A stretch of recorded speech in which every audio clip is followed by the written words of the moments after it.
What do I need to do to get ready? Why are you putting me in my head? Oh, I'm sorry, because like you were doing stuff. So I don't know if you were still doing stuff. I did that stuff. Hold It on, did let me that. see. This is a better angle. Is that better? That's a better angle if you want to show cleavage. It's a better angle, but like I don't have to want to show cleavage for it to be better because I can still do this. Yeah. And I think it's still flattering on the face. You look like you're wearing a kimono, and like with a Maybe. cherry blossom background. Yeah, you look like you're totally going Asian today. That's fucking hilarious. Oh, and we're recording this. Oh, this is awesome. we, we caught that on camera. Yeah, because this month is Asian Heritage Month. That's why I did it. Oh, is that why? Okay. No. Yeah, no, it's this is very interesting. So it's Asian Heritage Month, but at the same time, Asians are being targeted right now on all kinds of racism and stuff, because of the coronavirus. And yeah, it's an interesting sort of atmosphere, going on right now. Yeah. In general, yeah. Yeah. I'm kind of curious why we don't know that it's Asian Heritage Month the way we know. Black Like, History Month? and women's was March, right? Oh, it was? Okay. See, I don't pay attention to that. Oh, okay. So it's not just so then we just know about February, collectively.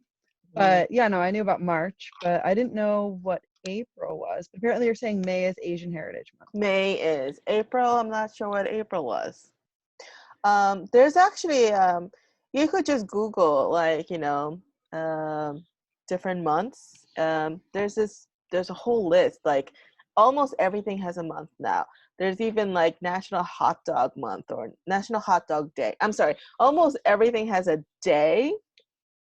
Yeah. And for every month there are multiple things. So May may be Asian Heritage Month, but it's also probably something else, like some Right. other kind of awareness month, because I think October is like, I think Breast Cancer Awareness Month, but it's also something else, some other month. Halloween.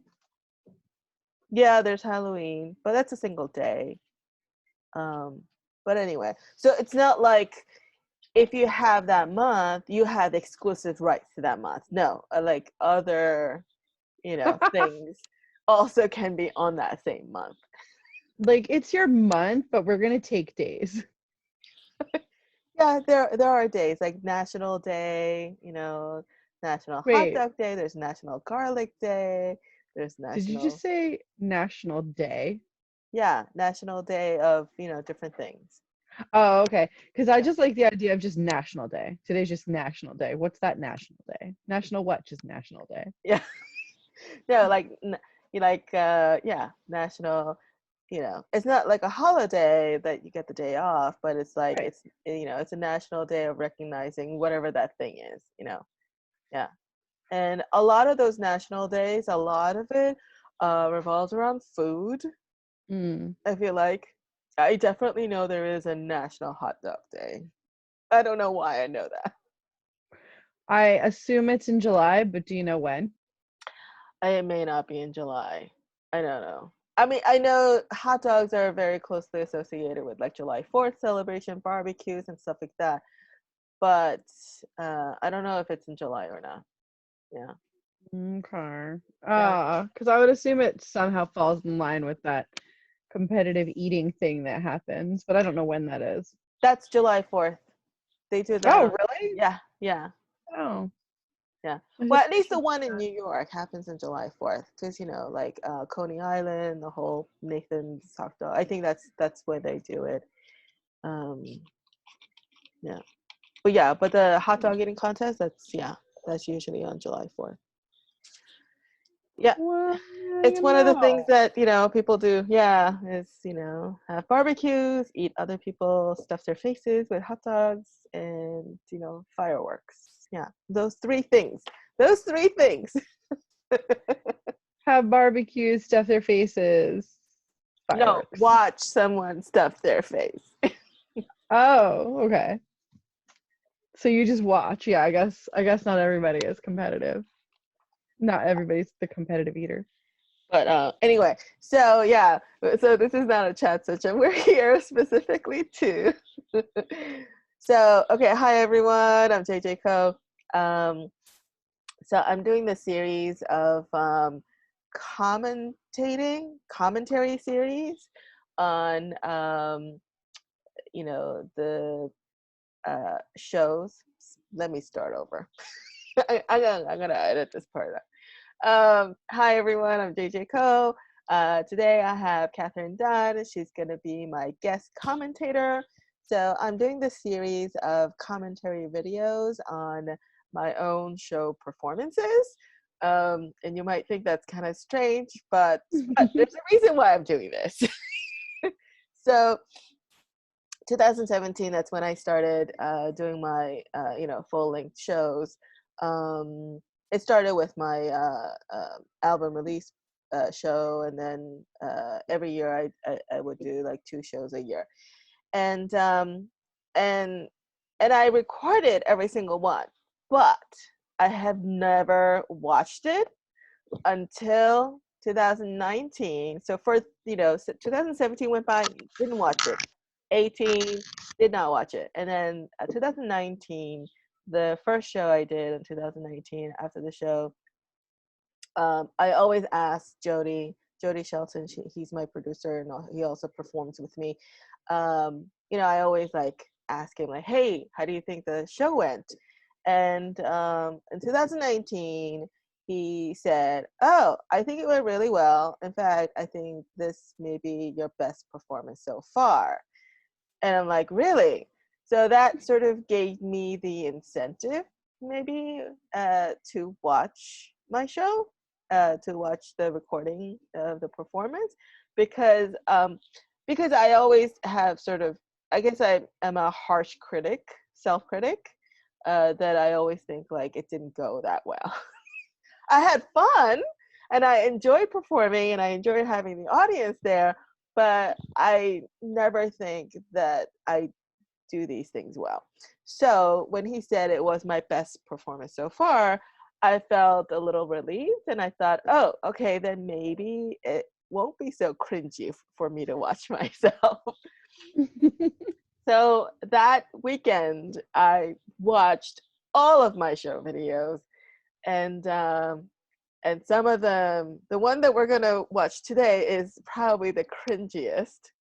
Um, and it's also my very first show, and so I haven't not developed my stage legs yet, and so yeah, we'll be picking up on that. So this video is a commentary video, so Kathryn and I will be watching this. Kathryn Dunn, she'll be my guest commentator for today. Thank you for having me. And so we'll be watching my show, and this will be the first time you're watching it. And we'll be watching my show and, kind of commenting on the different things I do. And we could comment on the music if you want, but also commenting on my performance specifically. And I think, be brutally honest. You don't have to softball anything. Poke fun at it if you want to, because I certainly will. Yeah, so it's just to have fun. Watch me and have fun. Yeah. Any questions before we get started? All No. right. Okay. Right. So I'm gonna. What happened? Where did the screen go? Oh, here we go. Okay. Okay. All right. So let me rewind this all the way back. Okay. Take a moment and silence all electronic and noise-making devices that may interrupt the scene in its performance. Also, please note that the taking of flash photography is strictly prohibited. Thank you and enjoy the show. And now, ladies and gentlemen, please welcome to the stage, JJ Ko.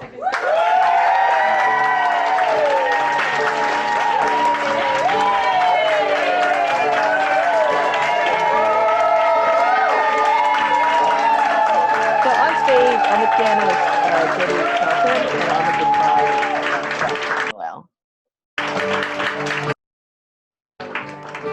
Okay, yeah, the audio might be going in and out because the videographer that day was having some equipment issues.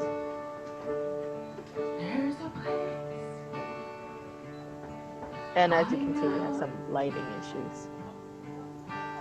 Far, far away from here. Okay, so Kathryn, watch carefully. I don't know if you can see it, but there's this thing I do with my head.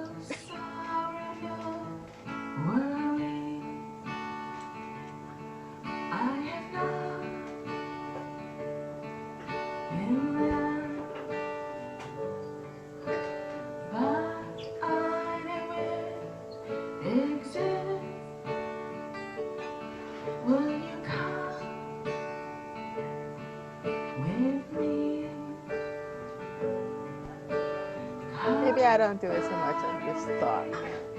Okay, I'll point it out when I. Okay. Okay, because I'm like waiting for a head thing. I'm like, this is gonna be crazy. I can't wait. I think I maybe I do it more in some other songs. I'll point it out then. Because the first. Yeah, there we go. I don't know if you know. Oh, I missed it.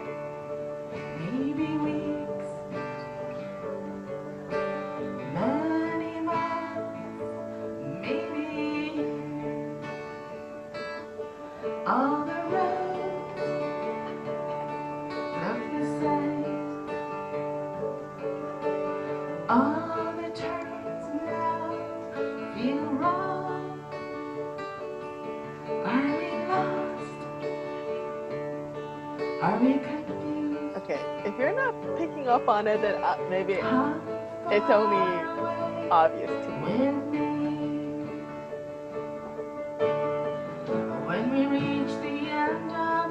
Are you like looking up? Is that it? Yeah. But I look up like almost after every single line of the song. It's like, I think it's a nervous thing that I was doing. Like, because I can't see your face, I can only really see like a hat. It doesn't look that bad. I think maybe, I don't know. I can only see a hat. Yeah, I think the video might get better later on. Yeah, the light changes. That maybe.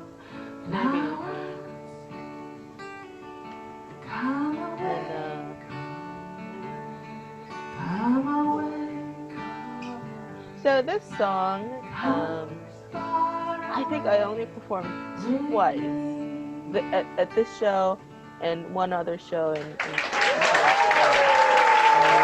never performed it again. It's not one of my favorite songs, so that's not why I only do it twice. Yeah.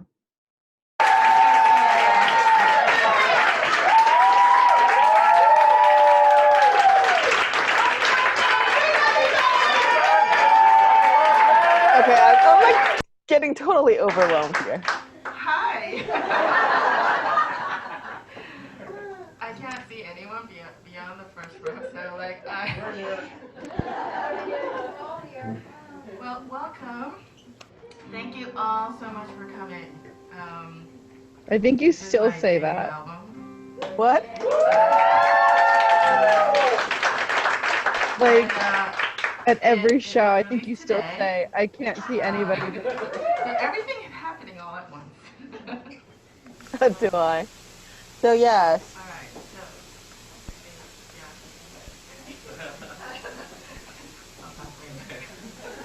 right. So that piece of paper, I had all these comments written on it, you know, as notes for myself, but I got so nervous that I am looking at the paper and I couldn't read anything, you know. So I'm like, you know, fuck this, oops. You know, I can't do this. So I put it down. So, how do you even know you're doing the right song? Oh, yeah, the songs that I know. Because that's the one thing that you kind of have to, you know, practice and rehearse over and over again. So I do I do practice on my own over and over again. And then I got together with the twice. Like one like the week before and another time like and we would do like a full rehearsal of the entire set.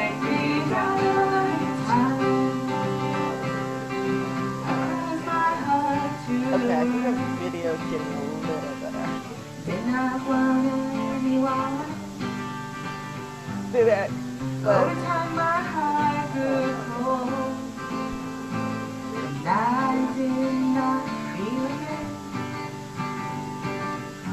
this is what I told myself. Soon I will forget that I had ever been. Every time you touch my heart, I cry. very pitchy. Every time I cry, So it's interesting, like singing without a mic, it's just ambient setting. I can't hear you. You can't hear me talking, or you can't hear me singing. Talking over the music. I can only hear the music. Oh, okay. All right, I'll pause then. All right, I'll pause it after the song. The moment you touch my heart, when you touch my heart, every time you touch my heart, I cry, you know. Every time I cry, I die. You make me cry every time, yes you do. You make me cry every time. Tell me why when you touch me I die little every time. Little every time, yes I do. Yes I do.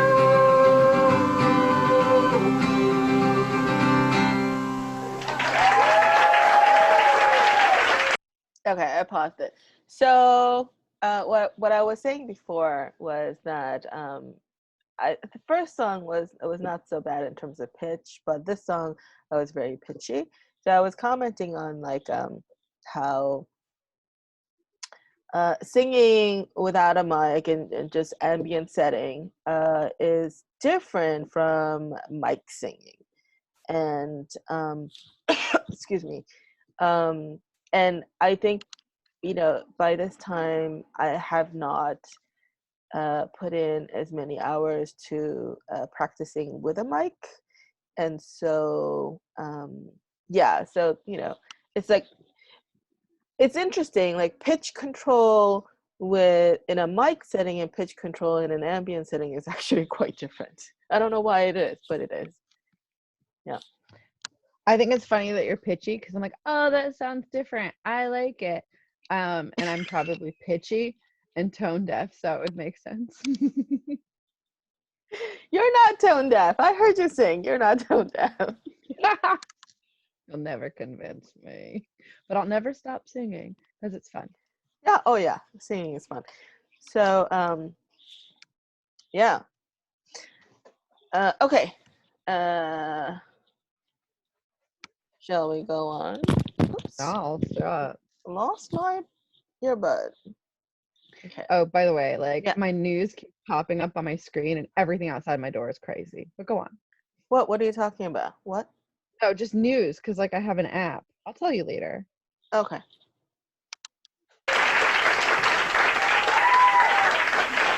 Take off the hat. Well, you do wardrobe changes. Only with the hat. I just put on the hat, take off the hat. You've taken a hat out of a special hat box. Like it's a gun. Little private joke. Did you hear that? That's it. No. Okay, let me Before that last song, I was supposed to.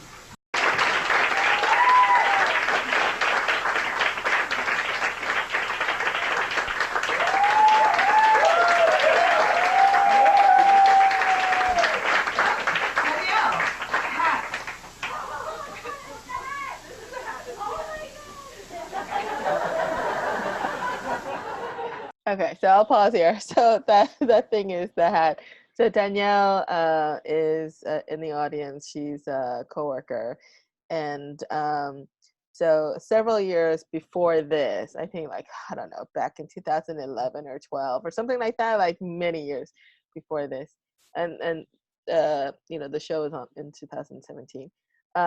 We went to this charity event where there were these women entrepreneurs, you know, self-starters and stuff, and the organization that put the event on, that nonprofit organization, their mission is to help women entrepreneurs. So the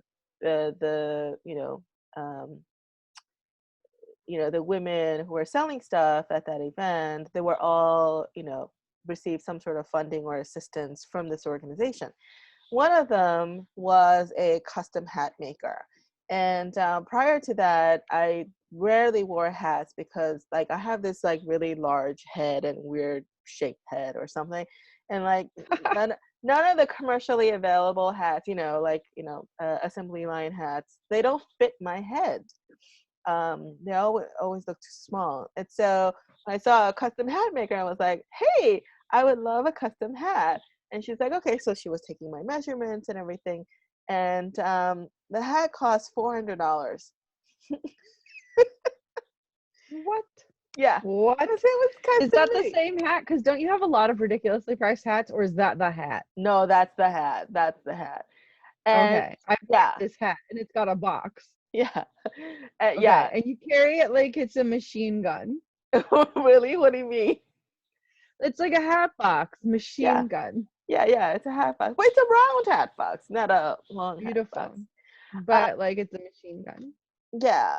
And anyway, and the thing is, Danielle, she was there at the event, and while I was debating whether or not to get the hat, you know, she happened to be, you know, standing around me, and so I needed a second opinion. So I asked her, "Hey, what do you think? Should I get the hat? Costs $400."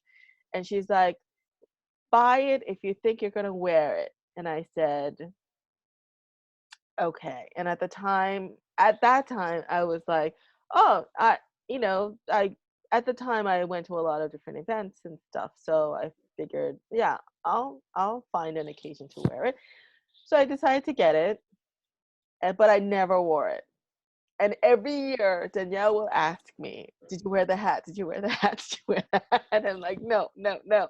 Until finally, the day of my show, my album release show, that's the first time I wore my hat. And that's why I had to point it out to Danielle in the audience. Hey, Danielle, this is the hat. So, how many years was that you didn't wear this hat? I don't know. I got the hat in like 2011 or 12. And Yeah. this is 17. Yeah. This so first one. so I So guess at least 5 years. 5 years. Yeah. Wow. Not once. Not once. So you tried it on at home, took pictures at least? Yeah, I mean when I got it, yeah, when it arrived, I had it shipped to my office at the time because, you Right, know, because you needed it immediately. no, because No, I'm like kidding. because you know, when I used to work in an office, it was just easier to have things shipped to my office because, you know, I'm always there rather than because so sometimes when you have things shipped to your home, if you're not home, sometimes they don't leave it, you know, unless you Yeah, it's a whole specify thing. leave it at the door, you know, even if I'm not home. And then I would have to go to either the post office or the FedEx office or the UPS office to go claim it, which is a huge hassle because especially the FedEx and the UPS offices are not near where I live. You know, they're at these like big centers and they're usually not near public transportation either. So it's like huge hassle. So back then I used to just get everything shipped to my office. So yeah, so when the hat arrived, of course everyone wanted to see it. So I pulled it out, I put it on, and then everyone, you know, people took pictures. And so I mean technically I wore it then, but it wasn't like but you know, I was just trying it on, I guess. Yeah, but you didn't wear it for the rest of the day. Did you put it back in the box after all the pictures were done? Yeah, of course, yeah. Yeah, exactly. So you didn't wear it. No, I didn't wear it. No, I was just trying it on to make sure it fits. I've seen that hat at every show now, right? Yes, because after I wore it at the first show, it became my thing. So Yeah. it became my show hat. So Oh. so I had to wear it every show. Yeah. You know, you've told me about this hat and how ridiculously, not ridiculous, it's just a lot. I can't imagine a situation where I'd be like, yes, $400, I'll take your hat. But you've told me about it, I'm like, what? Nuts. But I didn't realize that it was 5 years before telling me that story. Yeah. I thought it was like, yeah, I got this hat so I could do shows in it, you know. Yeah. You need a good hat. But no, 5 years in the Yeah. making, waiting. Did you even do music at that point, or was that just like maybe one day? Oh yeah, yeah. I mean, I wasn't performing regularly or anything. But it wasn't until 2017 that's when I decided, okay, I'm gonna actually, do my own shows. But prior to that, like, yeah. When did you start working with Jody? I'm gonna say 2011. Yes, 2011. I mean, working with him on my music was 2011, maybe late 2010. But I knew him before then. Huh. Yeah. This hat's definitely part of this journey. Yeah. Yeah. He manifested it. The hat is Jody. He's your feather. Oh, I see. That's what you were going for. Who knows? Yeah. That's what I got. Yeah, it's I might have gotten the hat in like 2012. Nice. Yeah, 2012. I think I think I was still dating that guy. Not The guy with the dog? Yeah, the guy with the dog. Yeah. Not sure. It was Yes. Yes. Okay. I was still dating him. So it was I think then 2012. So it wasn't 2011. It was 2012 is when I got the hat. Because I remember at the same day I got the hat, I also got these really cool looking earrings. And that I remember wearing it on some dates with the guy. And he and we met in the fall of 2011. So, yeah. Was it the same lady or just the same event? The earrings. Same event, different businesses. Yeah, different women. Yeah, so one was a jewelry maker, one was a hat maker, and they had, a bunch of other women, that made different things.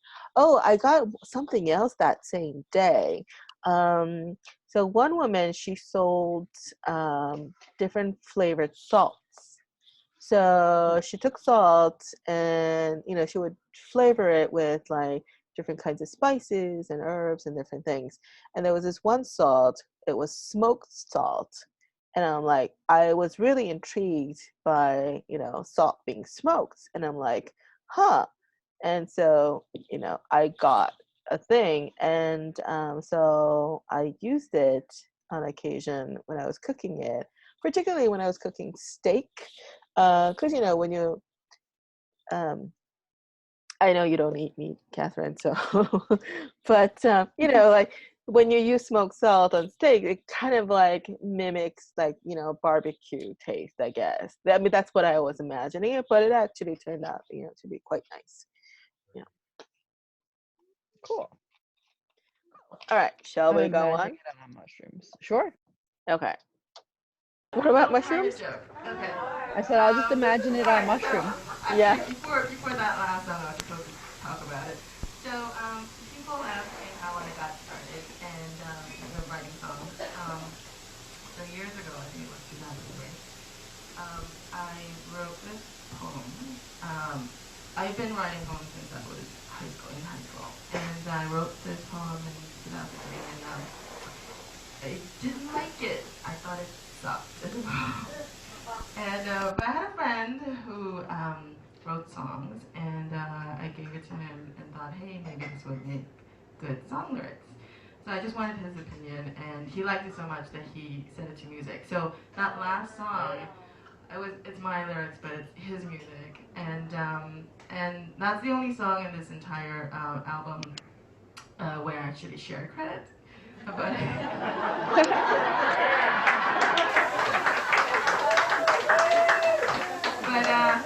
all the other songs is all mine. Okay, so I'm gonna stop it here because that's the story I've been telling every single time.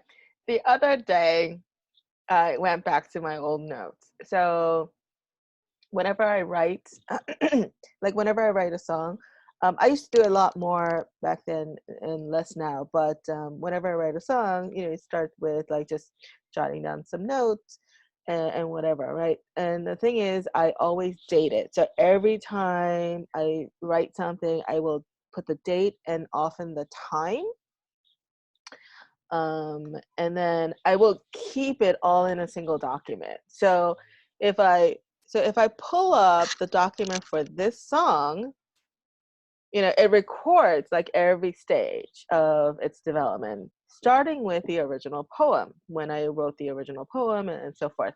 So the other day I actually went back and looked at it, and apparently I've been telling this story all wrong. What's interesting is how I told it right there is how I remember it. But you know what? Memory is so faulty.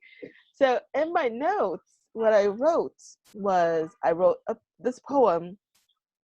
It's not that I hated it and therefore I turned it into lyrics and gave it to my friend. No, it's actually, I wrote this poem and I liked it so much that I expanded it and made it into a complete song lyric. And it was a song lyric that I didn't like, that I hated it. I thought it sucked.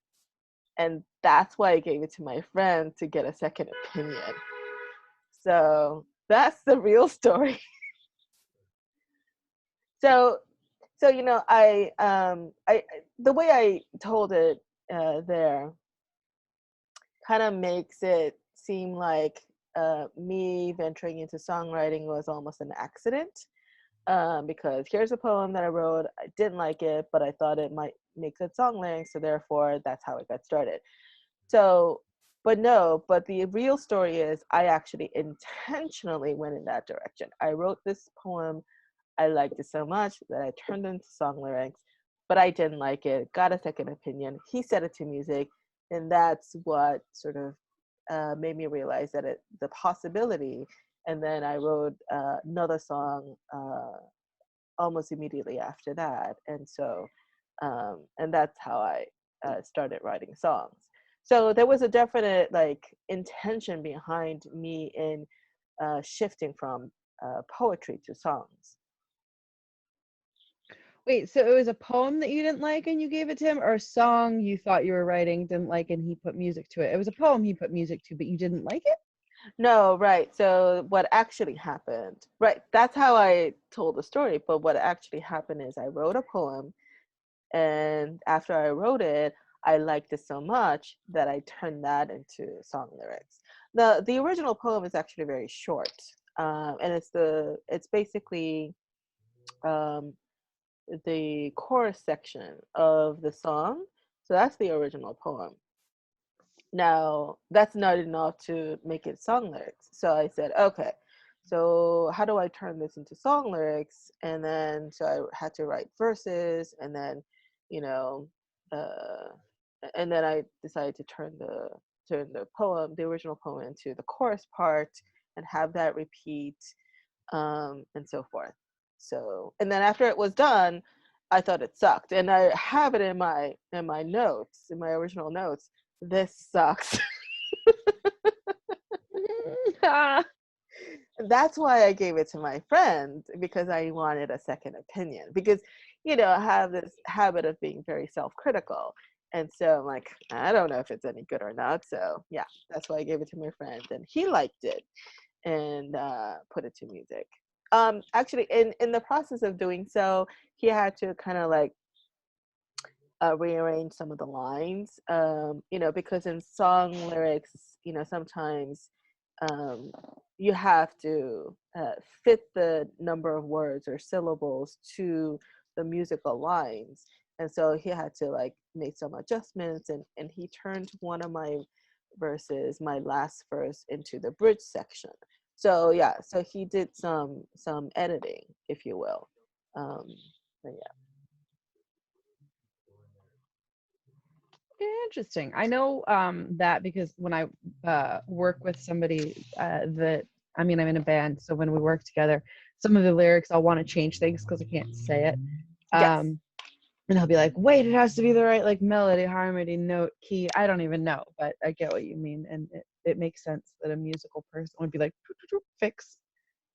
Yeah, and actually, in terms of that, even in my own songwriting, like, sometimes I'll write lyrics first, and then I'll come up with the music later. But then after I come up with the music, I will often go back and revise my lyrics to fit, the length or cadence or something, to fit the music better. And then there are occasions where I have to actually change the words because it sounds funny or weird or harsh or difficult when you sing it. Like some words are just not very singable. I think that's why some people just go like, or like they just don't say it. They kind of just That's not why. make noise. No, that's not why. It's a style of singing. No, it's a style of singing. Don't convince me. Because it's also like songs, by nature there's two aspects. There's the lyrical aspect, and then there's the musical aspect. And sometimes and what is conveyed to the audience is neither. What is conveyed to the audience is the emotion of the song, right? And the lyrics and the music are just vehicles. And so in the process of conveying that emotion, sometimes you know you may not enunciate, but it's also a style of singing. Some people, their style is like they enunciate clearly, some don't, and some like you have no idea. Like, have you ever like looked up song lyrics and you're like, oh, so that's what they're singing? Yeah. Yeah. And usually it's not what you think. Exactly. I love when it's secretly dark, like the lyrics are dark. It'll be a happy sounding thing and the lyrics are just not happy at all. The first song you heard is like that. I love that. Is that the one that you don't do that much? Yeah, that's the one that I don't do that much. Yeah. There's a couple of reasons why I don't sing that song that often. One is what the song really means. But two, I find that in a live performance setting that I feel like it drags on a little bit. It's a little too slow. Or it can feel slow. So I feel like so it's not one of my favorite songs from a performance perspective. Mm. Yeah. Yeah. Maybe if you placed it differently, like where there is space for it to be like a lull in energy. Yeah, I think if I were to perform it again, I definitely would not put it as the first song, Yeah. Mhm. Yeah. Maybe like a second to last. Maybe, yeah. Or Where, shove it in the middle or the check spot. I mean, I like the song itself, it's like, especially the bridge part. I really like it. And I like the structure. I like there's some sort of poetic moments in the lyrics that I like. Yeah, but you know, yeah. All right, let's move on.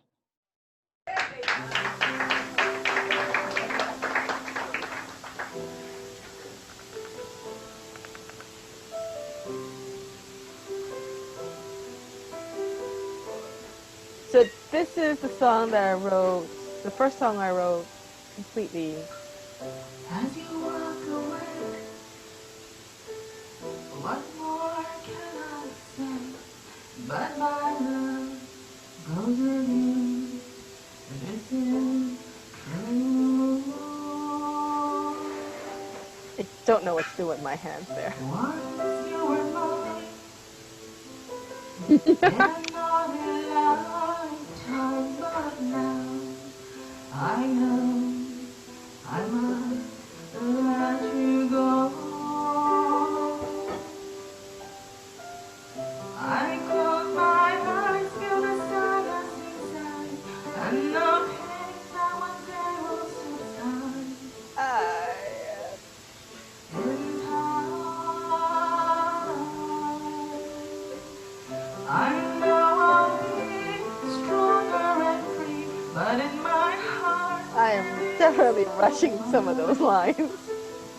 You're doing what to those lines? I'm rushing the song Oh. at different places. So no promise made,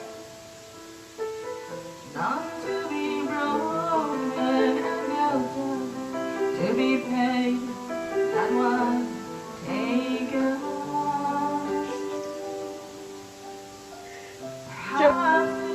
trying so hard to keep up.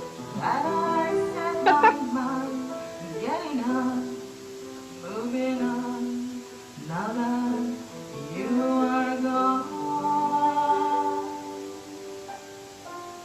I close my eyes, feel the sadness inside, and the pain that one day will subside. In time, I know I'll be stronger and free, but in my heart there is still a part that cries.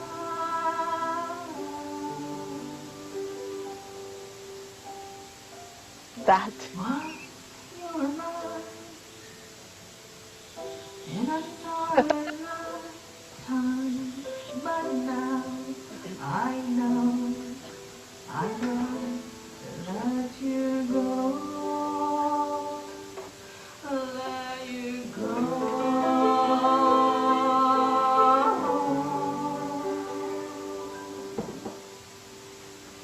let you go.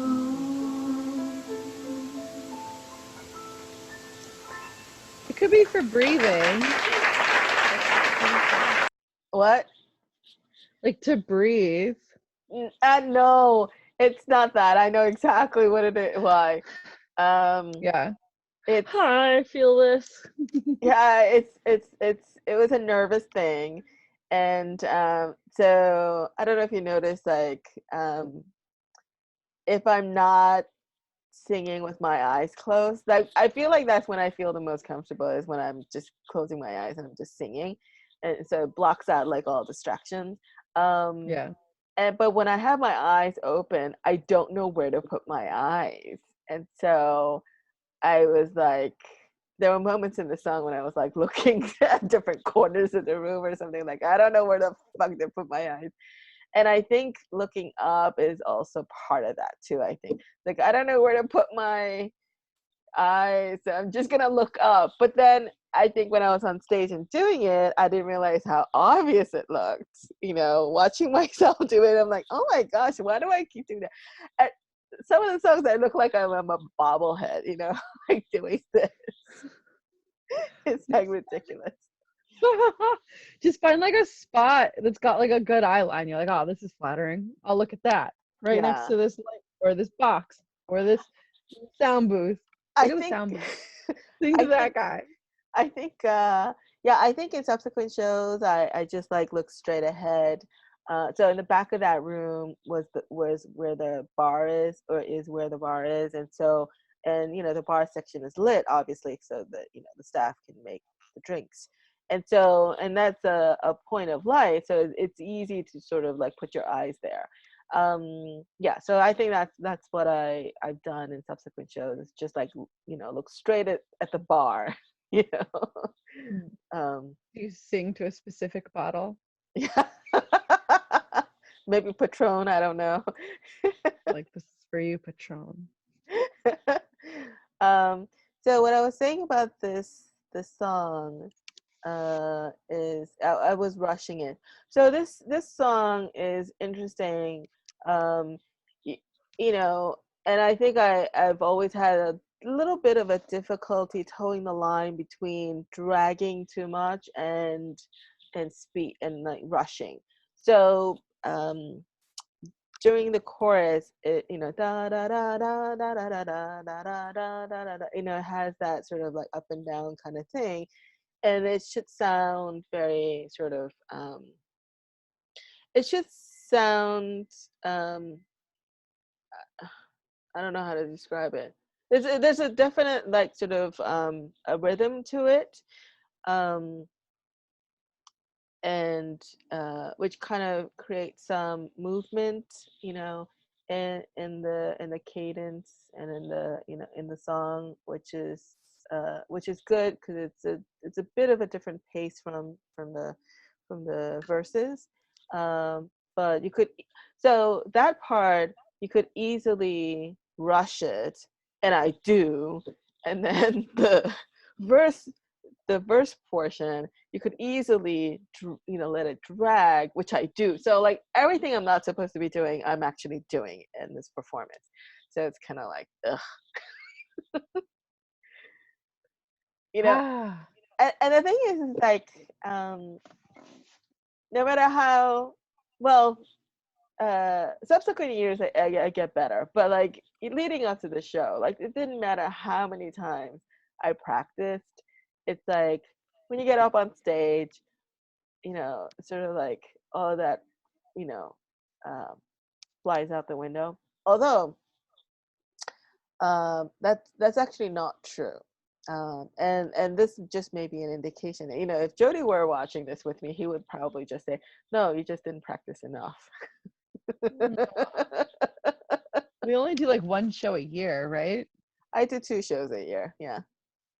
Same thing. Yeah. But this was my first show, like, and I knew I was doing the show like back in January. I had 5 months to practice. Yeah, I definitely did not put in enough practice time, because here's the thing, and this is the same thing with dancing and sports or anything like, you do, there's a mechanics to it, is when you practice something enough that involves your body and coordination and stuff, that it goes into muscle memory. And in moments of stress, like you're nervous on stage and things like that, your cognitive function is like it's not working properly, and that's when sort of the autonomic nervous system kicks in, right? And so you go on autopilot, and that's where muscle memory kicks in, and so if I put in enough practice, all of that, right, should have just kicked in, and that way I'm just in that moment in the song and not worrying about, oh, is my pitch correct, is my cadence correct, is my tempo correct, right? Because if you practice enough, it'll be so ingrained that you don't really have to think about it. Yeah, so yeah. I like that. Yeah, I'm sorry. I've been doing most of the talking. I need to let you talk. No, you're good. All right, okay. Moving on.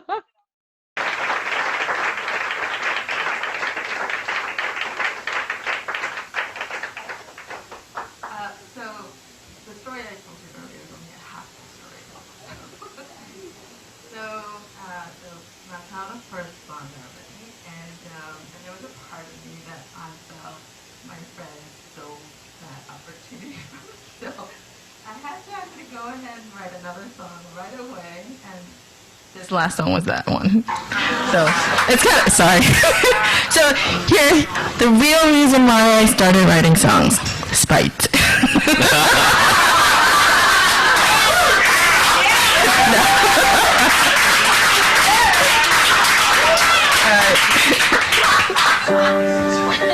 Okay, the audio is like really bad in this video. You used to say that you loved me. I did too. We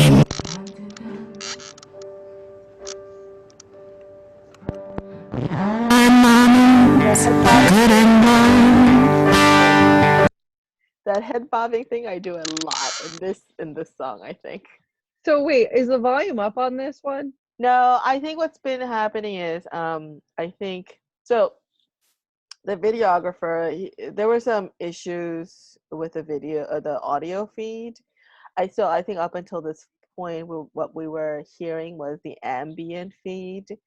And he also had a direct feed from the soundboard, and I think what we're hearing now when it's loud is the soundboard feed, but it's not processing properly. That's why it's sounding like really like, you know, off and yeah, it's sounding bad. So we made it work for a time. okay, there we Thank go. you. Sorry. Or another, followed by silences. Okay, I'm gonna have to take a quick bathroom break, so I'll be right back. Too many to count or to forget. Hear my cry. I can't hold on. Try as I might. I keep falling. We care too much or not at all. Half the time we lashed out too. We felt the love slipping away. We did not know what else to do. You muster the words, I love you. I did too. Utter the same. We tried, we really did. Was it enough? Was it too late? Hear my cry. I can't hold on. Try as I might. I keep falling. Where did we go wrong? Was it something I said? Can I take it back?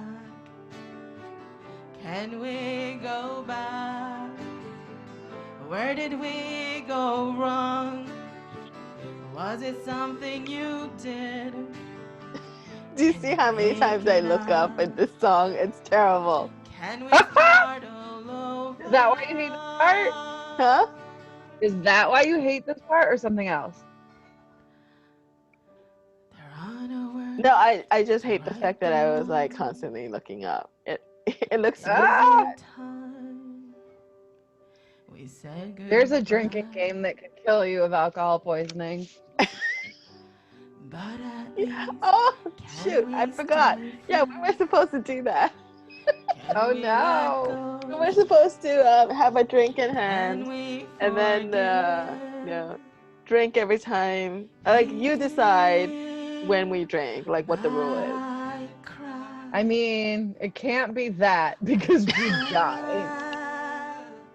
Hold on. Try. This one song as alone. I might. Yeah. I keep Like, it would have to be a rum and coke. Like, it would have to be heavily try mixed. as I might. Definitely not shots. And I'm so pitchy in this song. So pitchy. See, I don't know what that means. It means you're off pitch. You're going in and out of, pitch. Sometimes you're on pitch, sometimes you're off pitch. Hmm.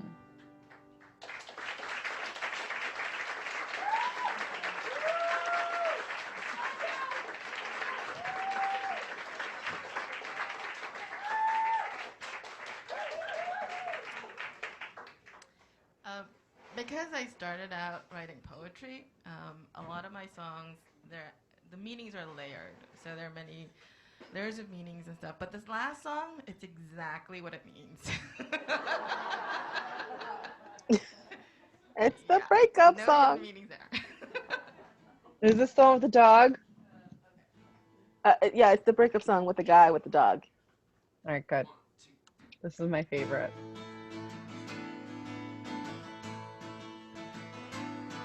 My heart has been But it's not the dog broken song. once, The dog twice song. or three times, Where does my heart go from here? So freaking bitchy. My heart cried out once or twice, 3 times, oh don't you know? My heart has been crying out for you. So they say that's how life goes sometimes. We all have loved and lost. But do I accept that as truth for me? Or do I painfully find out all on my own? My heart has been broken. I don't think I once, hear Sebastian's twice guitar or that 3 much. times, You don't hear what? Does my heart Sebastian's go guitar. from here? I think maybe My heart cried out once or the twice, volume on the 3 times. oops. Shoot. Sorry. Sing songs. Spite. Sorry.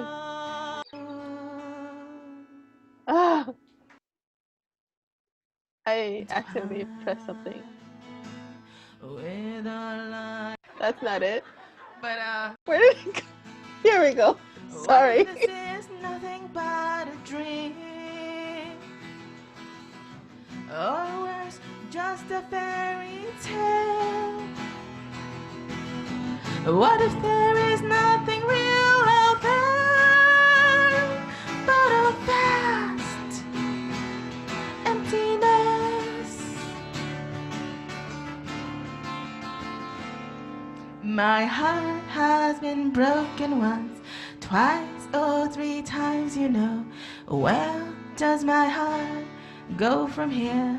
Yeah, I was definitely rushing that song. My heart cried out once or twice, 3 times, oh don't you know? My heart has been crying out for you. Crying out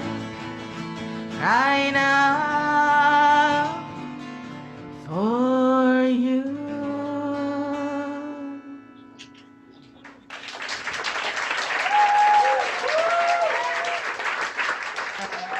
We used to see that song. Have I not heard that song? Is that I feel like that's my first time hearing this. Apparently, Yeah, that song is not my favorite. As Why? a song itself, not and I think it's a fine song to perform, because it has a nice upbeat. Because like a lot of my songs are not, don't really have an upbeat tone, tempo. So it's one of the few upbeat songs that I have, and so it's a nice sort of break, in between among all the slow songs. So from a performance perspective, I think it's nice to have it in the mix, but I don't know what it is. I don't. Do you like it? Yeah, and I noticed that I haven't heard it, but so I was like, wait a minute, what's going on? Why I like it. I think you haven't heard it because I haven't sung it. I think Yeah. maybe that was the only time when I sung it. I'm not sure. Yeah, I was bopping. Yeah, I don't know. I think lyrically it's just not. I don't know what it is about that song. It's like it doesn't really do it for me. I think objectively speaking, the song's fine. Composition wise and whatever. I think it's fine. But it's just not. Yeah, I don't know. Whatever. It's just like it doesn't bring you joy. Um, I guess you recondoed that shit. Maybe that's what it is. It doesn't necessarily do anything particular for me. Yeah. Yeah, I it's think just it is. yeah, it's just a fun song as opposed to like, oh, I really feel that song. Okay. Yeah, That explains it. that's That probably just what. hit me pretty deep because it's like that's my whole thing. What? The like, oh, that's fun. And it's not like, yeah, I like fun things, so that Yeah. makes sense. That's all. Oh, that kind of makes sense. Yeah. Yeah. Yeah. And you're like, I want to feel feelings. I'm like, fine. Why though? Oh yeah, there's this thing. Why? I might have said it during one of my performances where when I'm talking, like in between songs, I talk. So when I talk to people, or talk to my audience, like I don't know why, but I want to say something to make them laugh. I want to say something funny.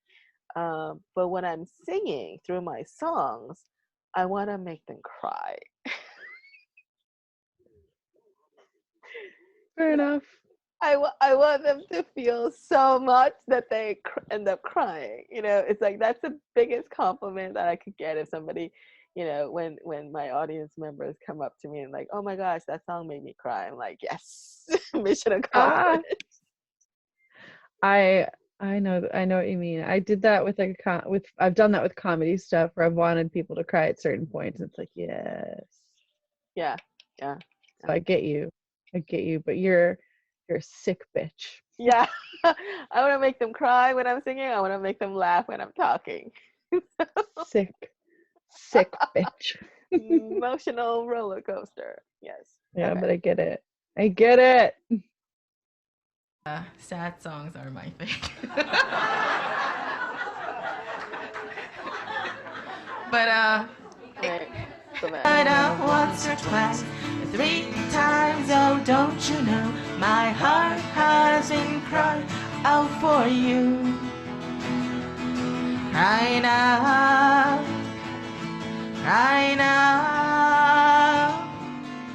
for you.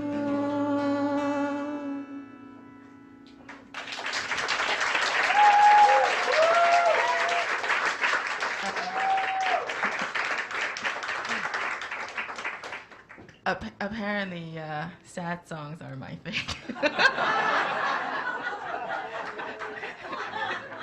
But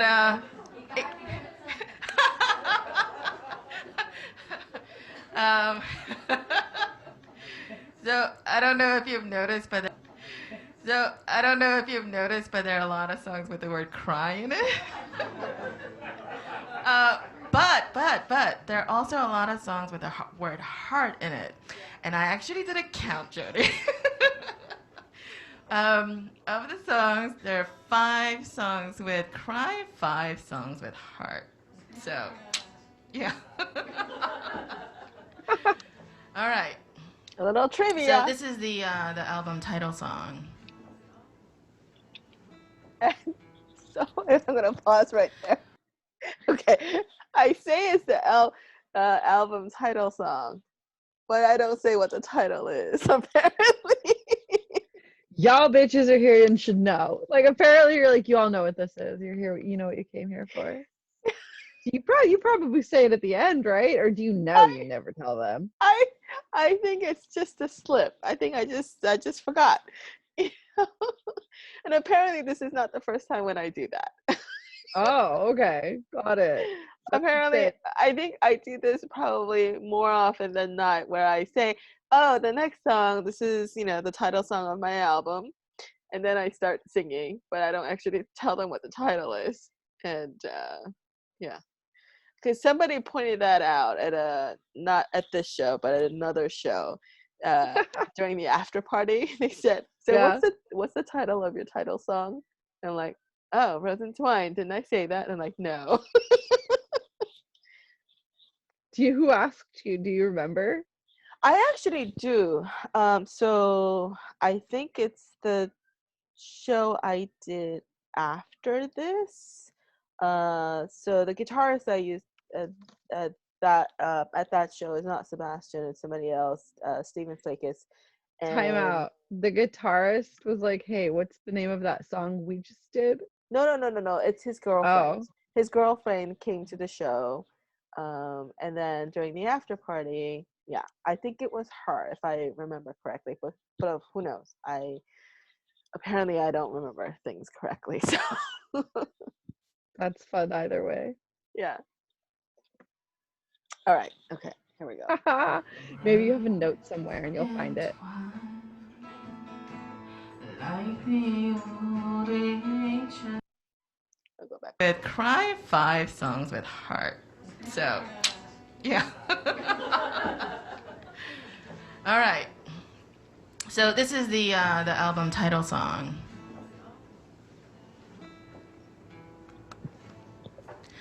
Rose and twine. I'm listening, but hold on.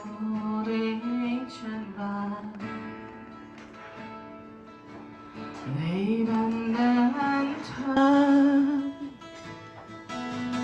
without a post or a sign. How will I know the one I choose is mine? Roads entwine to the end from the start. Will I be blind and let the moment depart?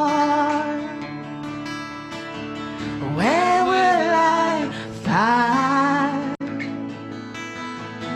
the other half of my heart? Roots entwined with a life of its own. They lead me on to places I never know. I've got to go, or I will have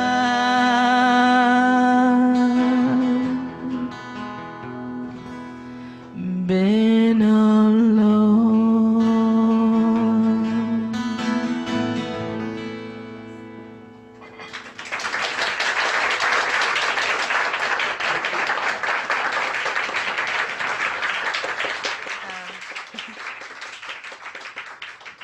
So my name is JJ. And I I want to introduce Jody Shelton.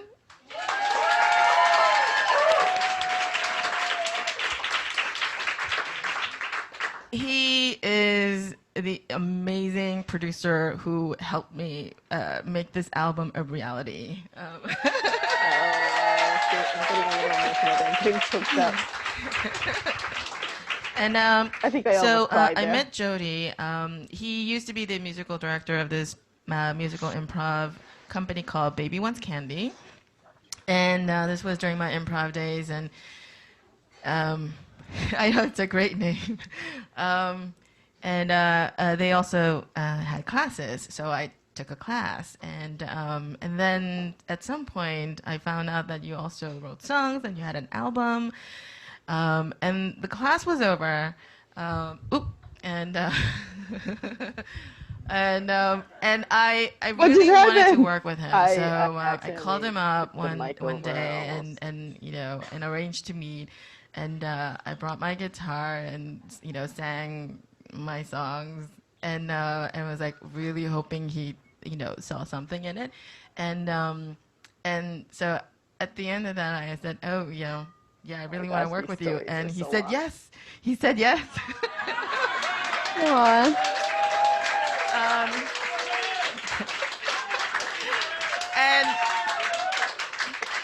And I was really surprised, actually. I don't know why. I was really surprised. And so he saw that I was surprised and was like, what, did you think I was going to say no? I'm like, yeah, I did, actually. It's like, I don't know. You're so accomplished. Why would you want to work with me? But I'm so glad you did. I'm so, okay. Oh my gosh. All right. You're like, all right, let's play. Play.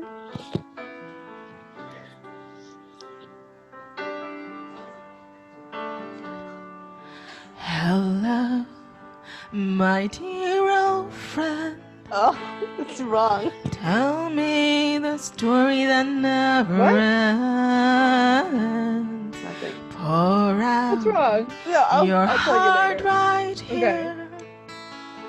And drench me in your soulful tears. Sing me a lullaby and keep me company. For we are dear old friends. Come cry with me.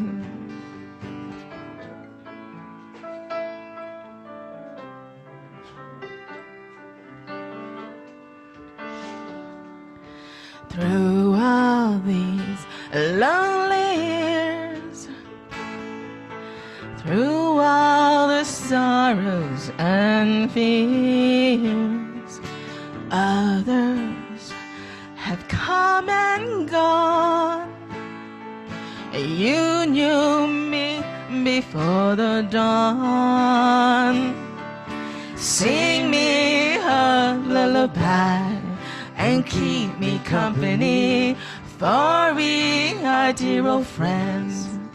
Come cry with me. I seek no shelter from all life's welter. Let me wait for that secret, for that moment of respite. Let me wait for that secret, for that moment of respite. Sing me a lullaby and keep me company, for we are dear old friends. Come cry with me. Sing me a lullaby and keep me company, for we are dear old friends. Come cry with me. Come cry with me.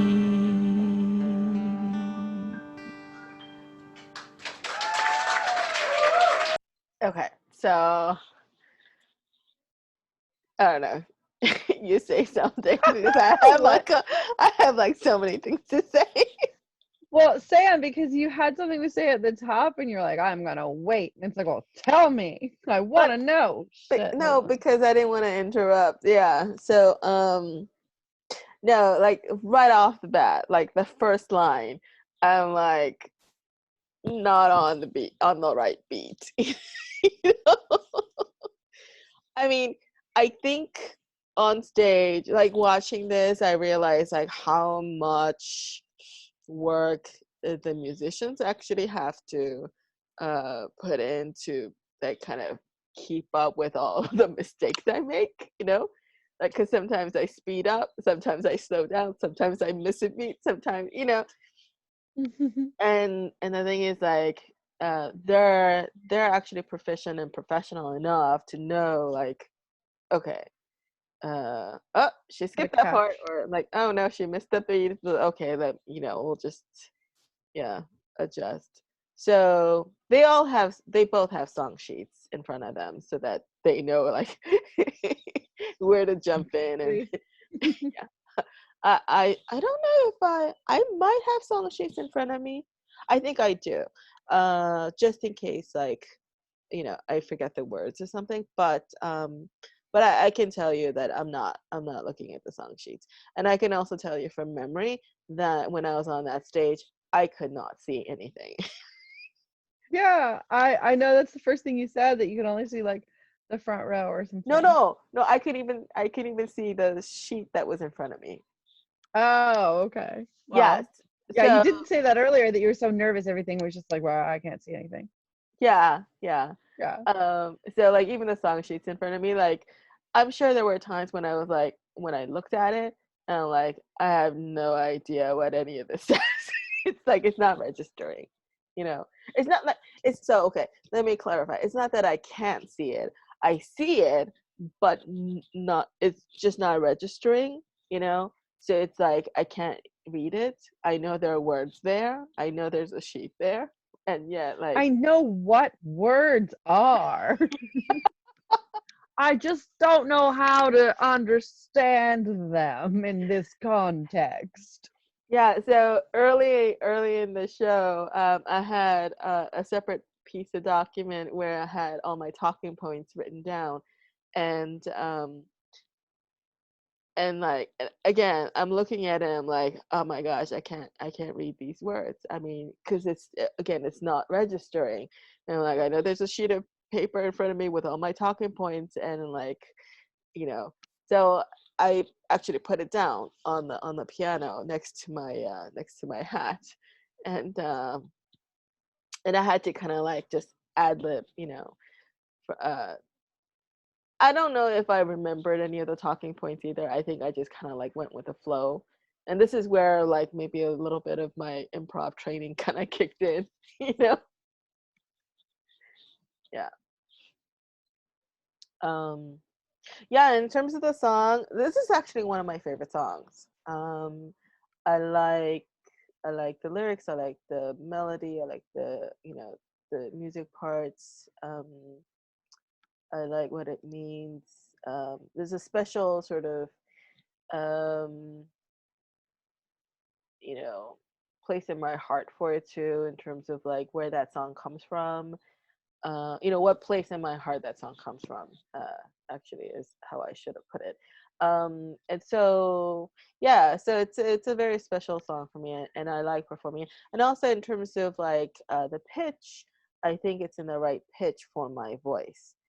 So I tend to have a low register, so I sing low. You know, I don't have a high voice. I mean, I think when up to a certain point, and then, you know, I have to sing in my head voice, or, you know, I think in men it's called falsetto. And my head voice is actually very thin and skinny, and, you know, doesn't sound that great. So I tend to write songs and sing songs on a lower register. But this song in particular, I think, you know, sits on my vocal cords really well. But you couldn't tell from that performance because I was very nervous and very pitchy and just like, yeah, it was terrible. I've definitely heard you sing this song, so it's funny, you know, it makes sense that you're like, it's a favorite. Oh, well, that's why you do it all like that all the time. I like that you're inviting people to come and cry with you. What is that about, JJ? What, is that a serious question? What? No, I mean that's a song, like sing a lullaby and like come and cry with me, or like cry, right? Yeah. So the song is about rain.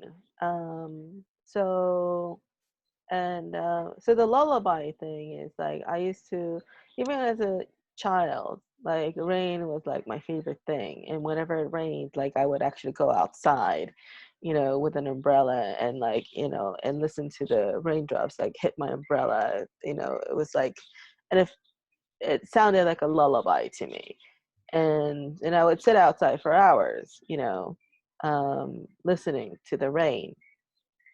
Or like if I was indoors, like I would, hear the raindrops like hit the window and, or the roof or that sort of thing. And so that's where the lullaby sentiment comes in. And the cry with me is like, it's raining and the sky is crying. And so it's basically like, oh, I feel what you feel what I feel, like, we're simpatico, kind of thing. We're of the same heart and, mind or whatever. So it's that. So I mean that's kind of, what inspired the song. But the deeper meaning is, that the deeper meaning is, so the rain is actually a metaphor that I use for God, actually. So I am singing this to God. So the you in the song is God. So Was that the case when you were a kid with the umbrella, or just for the song? oh, just for the song, yeah. And when you sing the song, does it take you back to being a kid in your backyard?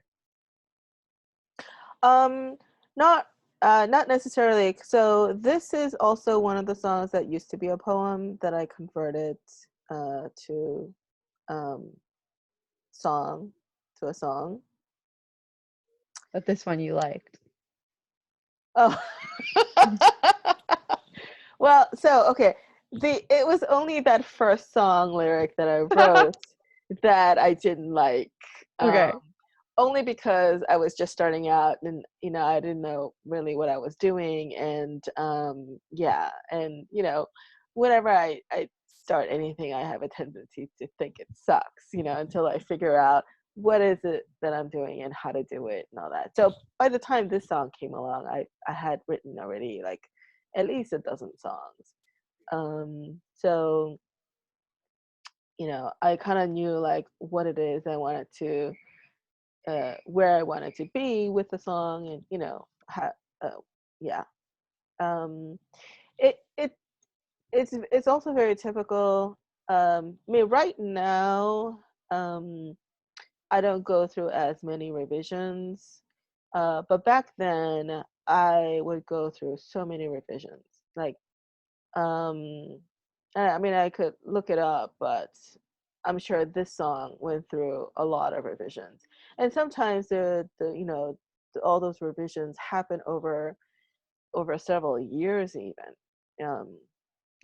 Sometimes days, sometimes weeks. I would say typically, weeks to months, would probably be average in terms of like, um, from the start of writing the song until when it's actually completed enough that I want to record it.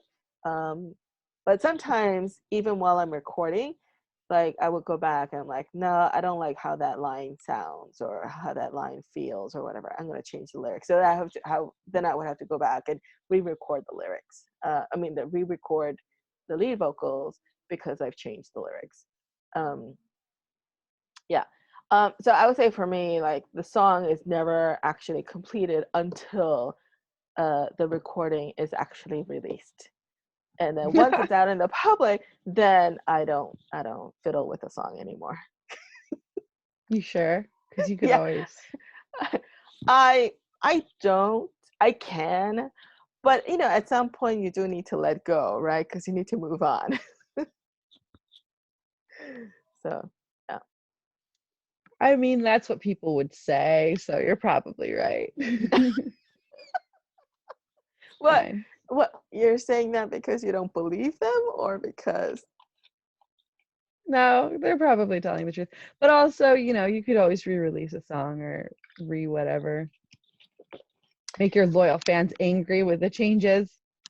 Yeah, I don't, I'm trying to think like if I would do that with any of my songs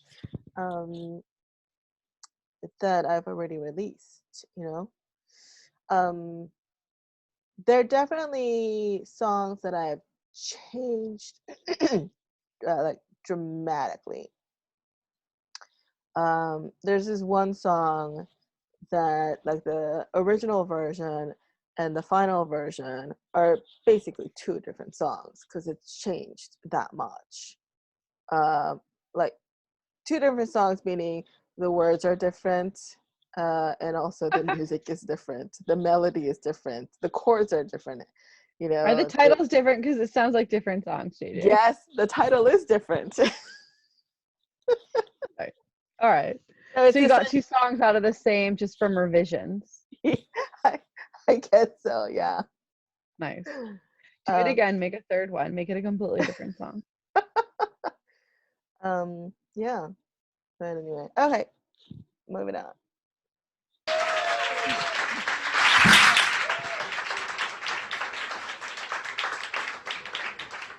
So, actually, I forgot to tell the story at the beginning. 10 years ago. So, this.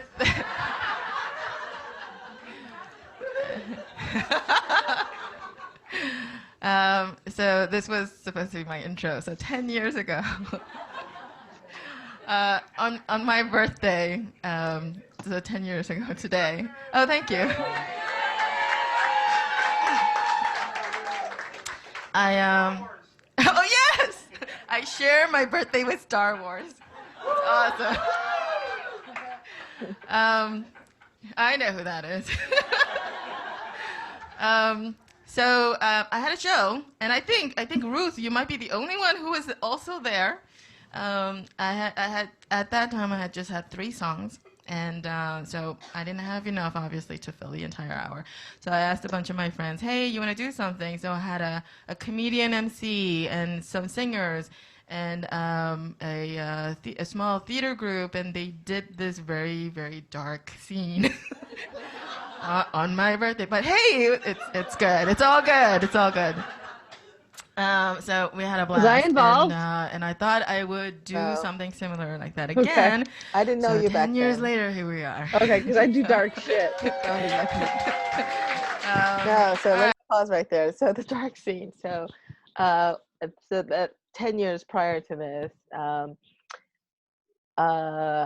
somebody I knew, like in my professional circle, he was part of this theater group with a bunch of his, theater friends, and they had just gotten a grant. I think this organization is called Shashama or something like that. So what they do is they actually give like 6-month rent-free, free space to performance groups or exhibits, artists to exhibit their work, or performance groups to to put on the performances and stuff. So anyway, his theater group got that grant, and so they had this space in Midtown, on the east side for free for 6 months. And so when I was telling him about my show, he's like, "Oh, do you need space? Do you need?" And I said, "Yes." And so he let me have that space on the night of my show, because on that night they weren't particularly using it, Right. And, but there was a caveat, right? Like they wanted to also promote their theater group, so you know, he asked, like, in exchange for having the space for free, would you let our theater group, you know, perform a scene? And I'm like, okay, yeah, you could perform a scene, because I also needed to fill the time. But I mean, they were great, you know, because they had like leftover beer and stuff, like from a previous event that they gave to me for free. And I went to a local restaurant and said, hey, I'm doing this charity event. Actually, I turned that show into a charity event. So I'm doing this charity event, would you donate your food? So I actually got food donated for free. So yeah, so like the venue was free, the drink was free, the food was free. And then the cover charge, I just asked people to, you know, give whatever donation that they would like. And that evening, I think I collected like maybe $700 or something like that. And then I also said I'll match it. So I got $700 from, you know, people who came to the show, and I matched it. So I gave half of that to the theater group, you know, and then the other half to another organization that I know some friends of mine were running. So yeah. So that was the charity that the whole event was for, the other organization. Yeah, it was, I think that's something that I had offered, you know, that I think the charity part, I think, probably came to be because it was his theater group that were offering me the space for free and all these other things for free. And I said, oh, why don't I make this into a charity event and, you know, give you guys a portion of that. You know, it's sort of my way of thanking them, because I'm basically putting on a show for free, you know, because like. No, but wait, you said you gave it to two different places. So I was asking about the charity. Was the charity the theater or the other place? Oh yeah, there were two charities that I just decided, yeah. Well, yeah, what happened was so the other charity is another theater group, but it's a youth theater group, and that were run, you know, by people I know, and I invited them, and I said, hey, if you guys want to have your youth theater company perform something, that would be great. But again, like back then, I only had three songs, so I had to fill the hour. Right? So yeah, Right. so I was offering this. They said no in terms of the performances, because they were very protective of the kids, and I totally understand that. Like they didn't want to create a situation where they're basically like parading around their kids, like, as you know what I mean. Yeah, because like people, organizations that work with children are very sensitive to this. Like they don't want to, you know, put them in front of people like as a prop, you know, kind of thing. And it's not like, see, as an adult, it's their choice. But when, you know, children, you could ask them to do it, and of course children will say yes, but without really understanding what it means, you know, and it just seems like you're kind of, you know, like making them like part of a dog and pony show kind of thing. So yeah, so for that reason, they declined the performance. But since I, you know, invited them, I didn't feel like, you know, sort of um, what do you call, uninviting them, disinviting them. So I said, well, you know, you guys are welcome to come, and you know, it'll still be great, because again, you know, the more the merrier, you know, if you're putting on a show. Oh, that's right. One of the people who were part of that organization was the friend who wrote the music for my first song. He was going to be part of the performance as well, because that song, I didn't know how to play it myself, and so I had to have him play it and me sing it. So okay, so this is what happened now. Okay, I remember. So rather than having the children perform, he was going to perform, because he's the musical director for that theater company. So like all the musical pieces, like he would write the music and the songs for it. So he instead of having the children perform, he offered to perform himself some songs that he had written for the upcoming musical. There you go. That's the whole story. Cool. Very long-winded. Okay. Next.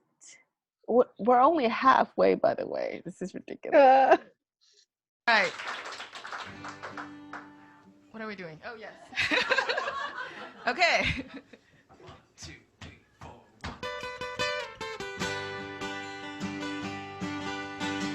Little Raymond Jones sitting in a tree. Okay, I'm gonna take a bathroom break. Little Raymond Jones, he's eating all the cherries. Looks out and wonders what he will see. He looks up and ponders, what will he be? And he smiles, ha ha, and he smiles, ha ha, and he smiles, and he smiles. Little Raymond Jones running everywhere. Little Raymond Jones, his hands high in the air, chases the clouds as they float on by. He cries out hello, they whisper goodbye, and he smiles, ha ha, and he smiles, ha ha, and he smiles, and he smiles, da da da, da da da, da da da, da da da, da da da, da da da. He lifts his eyes to the hills,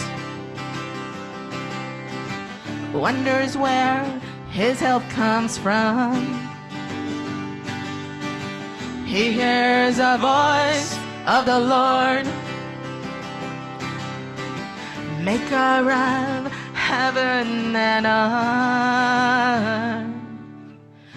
Little Raymond Jones, standing on that hill, beholds the unknown and begins to see all that will be. And he smiles, and he smiles, and he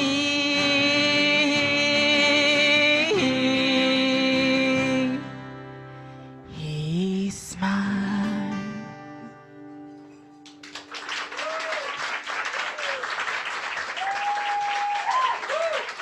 So, next I want to introduce Sebastian Noel, the amazing guitarist.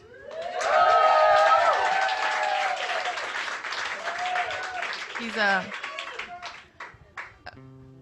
jazz guitarist. Yeah. It is. It's absolutely excellent. Actually, a lot of what he plays on the album is improvised, and so it was kind of funny when we were rehearsing. And during the rehearsal, it sounded different. So I had to ask, like, for one of the songs, can you play it exactly the way you did? It's throwing me off. I share the stage with absolute professionals. I'm not, you know.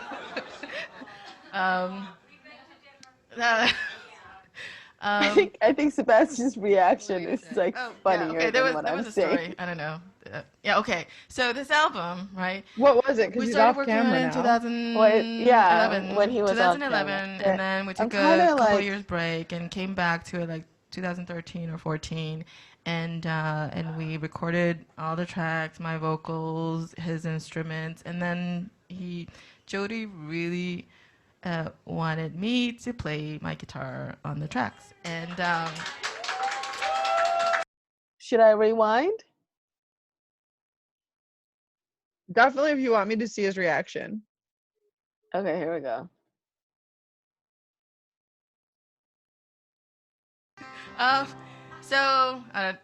Yeah. It is. It's absolutely excellent. Actually, a lot of what he plays on the album is improvised, and so it's kind of funny when we were rehearsing. Amazing guitarist. There we go. Okay.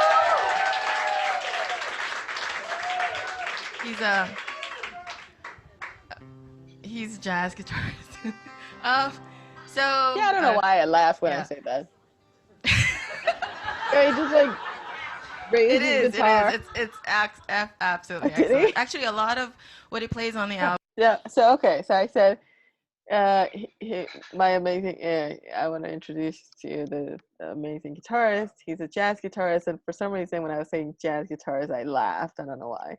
And then, because I was laughing and kind of getting all fidgety, somebody from the audience yelled out, "That's excellent!" And then I laughed and I said, "Yes, that is excellent." And then I proceeded to explain why why I pointed out the fact that he was a jazz guitarist, and that is the story. But anyway, his expression was like, I think was when I was laughing and somebody said, "Oh, that's excellent," and he was just kind of like, I don't know what he did. Yeah. Anyway. Album is improvised, and so it's kind of funny when we were rehearsing, and during the rehearsal it sounded different. So I had to ask, like, for one of the songs, can you play it exactly the way you did?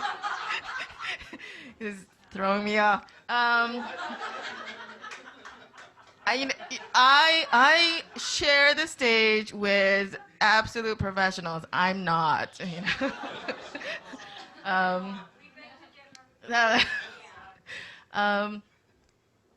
what was I gonna say? Oh yeah, okay. There was a story. I don't know. Yeah, okay. So this album, right?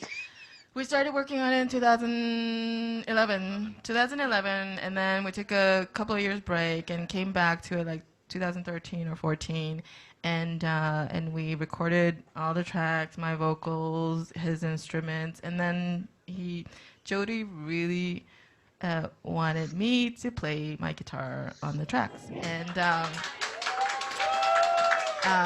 but playing live is one thing, but playing on a recording, like, it has to be absolutely perfect, right? And I was like, Jody, there's no way. We're never going to finish this album. So luckily, Sebastian came along, and he did all the guitar tracks, and it sounded wonderful. And then I listened to my vocals against those guitar tracks, and I'm like, okay, Jody, we need to redo my vocals. So this album would have been finished at least a year earlier, but it took this long because and it sounds great. I don't know, yeah, it sounds. I think it sounds great. I think we. So that's hold on. And so after I say it sounds great, I'm like backpedaling because that's the Asian in me, I think, because you're not supposed to like congratulate yourself or pat yourself on the back or say how great you are. It's culturally like you don't do that. So like but then but here's the thing, like sometimes self-deprecation comes across as lack of confidence as opposed to self-deprecating or like and so now I have to, okay, after I say it's great, oh, I don't know if it's that great, and then I have to say no, wait, I have to say that it's great. And maybe the way I soften it is say I think it's great or something. So that a few seconds is that just makes it worse. I think it's great. My mom likes it. No, but you could see like all the mental processing that's going on as I'm talking. So that's what's going on right there. Play it again. Okay. All right. Let's see. Well, playing live is one thing, but playing on a recording, like, it has to be absolutely perfect, right? And I was like, Jody, there's no way. We're never going to finish this album. So luckily, Sebastian came along and he did all the guitar tracks, and it sounded wonderful. And then I listened to my vocals against those guitar tracks, and I'm like, okay, Jody, we need to redo my vocals. So this album would have been finished at least a year earlier, but it took this long because and it sounds great. I don't know, yeah, it sounds. I think it sounds great. I think we. And so Sebastian, it's all your fault. It's all your fault that it sounds this good. So. Oh, we don't have a reaction shot.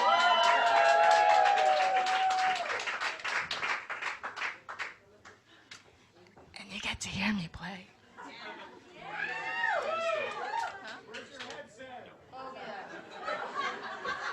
Somebody yelled out, "Where's your headset?" I don't know what that means. I don't know either. But you did say, yeah, so it sounded like you knew what it meant. I don't know what that means. Where's your headset? I know who yelled it out, actually. But, what? And he had been yelling out stuff throughout the show. And then so to you? Yeah, just kind of shouting it out. You'll see that later on. You'll see an exchange also that sort of kind of goes into it. Okay. But do you still have no idea what the headset thing means? No, I don't know what that means. I don't think I heard it when I was on stage. I'm only hearing it now. Okay. Yeah. Is there a headpiece, an ear thing? I don't know. No. What are you touching on your, is that just the strap for the guitar? Yeah. Okay, weird.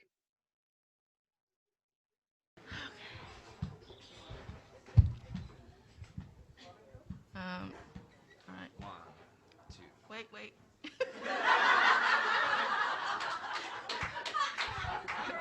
I'm not ready. You're like, wait, hold on, I gotta find the chords. Find the chords. That's exactly what's going on. I know. I don't play, that's how I know. Because I like to want to play. Yeah, I can't find the chords. I've been there. Everywhere people search for the one to call their own, hoping to find someone to love. They long to find a home for their wandering heart. Here you are, I feel at home with you. This is where my heart belongs. I feel at home with you. No other place I'd rather be. I feel at home with you. Never again will I be alone when I think of you. You are the one for me. I feel at home with you. The singing on this is not bad, actually. The what? Waiting for my flight at the airport, feeling alone in the crowd, wondering where I'm headed. Then I realize here I am. I'm going home to you. I'm going where my heart belongs. I'm going home to you. Wherever I am, wherever I've been, I'm going home to you. I'm never really all alone when I think of you. You are the one for me. I feel at home with you.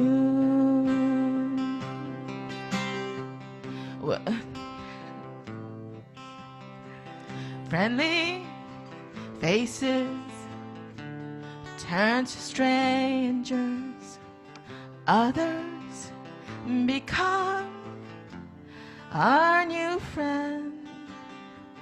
People come and go throughout our lives.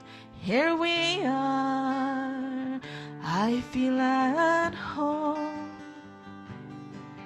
with us.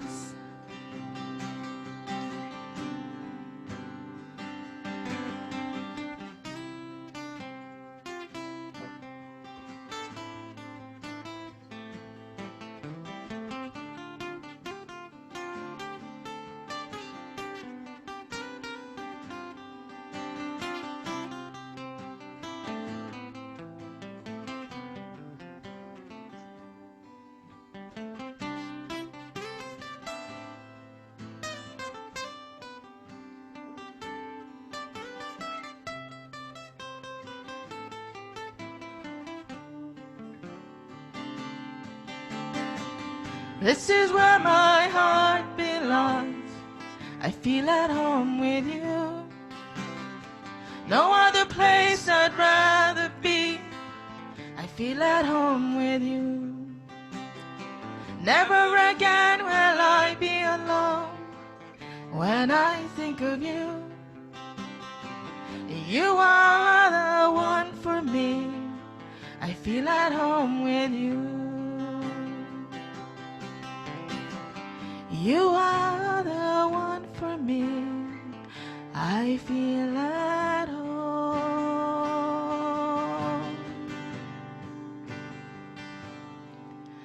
with you.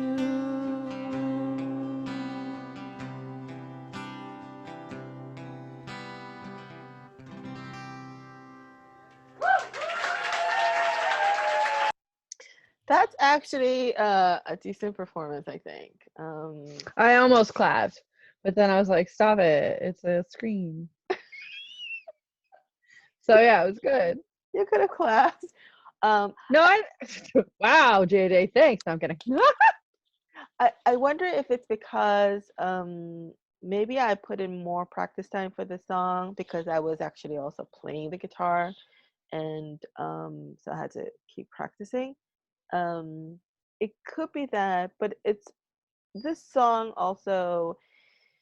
I feel like I played the song in public more often than any of the other songs, like prior to this show, because I mean, I have done like live performances, not like a full show, but a song or two here and there. Um, like variety shows and guest appearances, that sort of thing. So, yeah. I definitely know that one. Like I've heard what is that's not Rose Entwined. Which one's this one? This is I Feel at Home. Okay, that makes sense. I was gonna say that because I know Roads Entwined just like 5 songs ago. But I'm like, Yeah. I know that because it's the title one. This song, actually, this is one of the songs that I played at Through the Looking Glass. Oh. Yeah. But when I did it there, I did it with a friend of mine who played the saxophone. So he did the instrumental solo bridge part on his saxophone. You came more than once, right? I came more than once, yeah. And he wasn't always there. No. He was only there for that one song. Yeah. Yeah, that was fun. Yeah. Wow. Does that give any clue as to what class we may have had together? Was it the class with Colin and Jason? Is that how we all knew each other, or did I know you from a different class than that one? No, you and I first met at Chris Grace's class. So that I think that was level 2 or 3. I think that was level 2. Yes. Yeah, it was level 2 because level 3 was Scott Eckert. And I think you were in that class too. I think maybe level 4, you and I were not in the same class. And level 5, I think we came back together. Level 5 was with Ali, but Colin was there. Nathaniel was there. Jason was there. Who else was there? A lot of people were in that class. John McDermott, Yes, John he is, McDermott was there. yeah. I think another guy who may have also been on that same team was there. That's so funny. How come I only remember the guys? You're the only, actually, I don't even remember. Aaron, also a lot of people who wound up on student driver were in that class. Yeah. So I'm picturing a lot of student driver. Trying to see. I don't even remember that you were in that class, but I think if all those other people were in your level 5 class, then you and I were in the same level 5 class. Yeah, right. Yeah. Like if you remember Nathaniel, Colin, and Jason from level 5, the level 5 that we then went on to form a Mary was in it. A girl named Mary. I know because she was in our group, but then she like couldn't do our group. But yeah, so we formed that out of the level 5, and then I guess you didn't want to do it, but you were willing to do music at our thing. No, I was not asked to join the improv group, student driver. I was not asked. No, not student driver. We had a different group. There was student driver was also in that. Okay. Yeah. Not all of student driver, just a lot of people who wound up being in student driver. Yeah, I mean, but even your other group, I was not asked to be part of that group. Warple. Yeah, I think the way it came about was you guys were talking about the show because you guys started doing the Looking Glass show like while we were in the level 5 class, right? Oh, okay. Yeah, I think you guys were, and you and Colin, I think maybe Jason too. Anyway, I heard you and I think Colin were talking about it, and I overheard that, and I asked like, "Oh, what are you guys talking about?" And you guys, said, "Oh, we have this variety show." I forgot what you called it, but anyway, and I said, And then that's when I asked, like, "Hey, would you guys be interested in having a musical?" Like I write and sing songs, and then I might have approached Colin first, actually. Yeah, I might have approached Colin first. Maybe I didn't approach you guys when you guys were talking about it. I might have approached him like afterwards or something. I don't know. And he said, "Oh, that he'll talk to you about it." And get back to me. And so, yeah, you guys eventually came back, and I think Colin came back and he said, "Yeah, would love to have you, like, just let us know like how much time you need and this and that."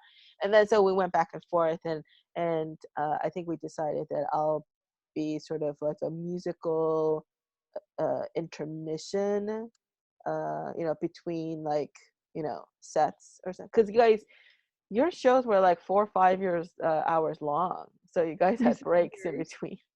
You said years? Hours. Just keep in mind that you said it was 4 or 5 years long. Continuous, nonstop, no sleeping, eating, nothing. Yeah, the song, they were long. They were long, and a lot of things happened, and I don't even remember a lot of it. There was stand up. Yeah. There was good stand up. Someone that I love very much, Kevin Barnett, was there. Yes. That was the first time I saw him there, and I like, oh my gosh, he's really good. What is he doing now? Is he still doing stand up? Is he? Because next question. Oh, okay. Yeah. No. Well, you want to sad. talk offline? Yeah, let's talk offline. Yeah. No. It's sad. Yeah. Yeah. Are you editing this? Or is it gonna run as is? I think I'm gonna just let it run as is. Oh, okay. Yeah. Why? Nothing. Let's get to it. Yeah. No. Yeah. I mean, again, yeah. I don't think I'm gonna edit this. If I set out to edit it, it's just too long. Fair enough. Yeah. So, but if there's anything that you don't want me to include, edit out that portion. No, it's not like that. It's just sad because I love him and he's yeah. I don't know how to say it. Let's just talk offline then. Yeah. Okay. It's not a secret. It's Googleable, but it's sad. Oh, okay, then I'll just That's Google all. it. Okay. All right. Yeah. Next song. Okay.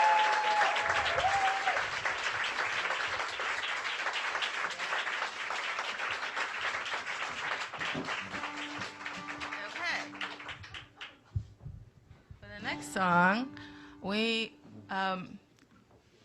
want you to participate. Oh, sing along. Okay. So you guys are gonna come in during the chorus, and the chorus is actually really simple. The lyrics are incredibly simple. So repeat after me, nah. And that's it. So Is that the guy?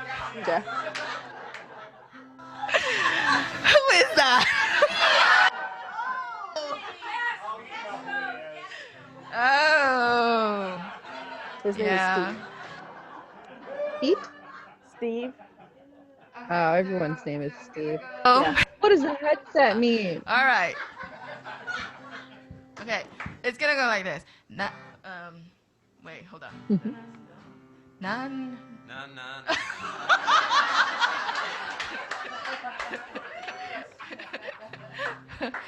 Na na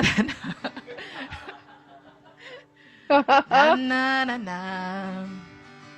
na na na na na na na na na na na na na na again na na na na na na na na na na na na na na na na. Wow, that sounds wonderful. So, and if you know how to harmonize, please, harmonize up, down, every which way. Sideways is good. So after the first verse, that na na na, you do it once. After the second verse, you do it twice, and then the third verse, you do it twice, and then at the end is a long thing. So you guys will follow. It's fine. Yeah. All right. 1, 2, 3, 4.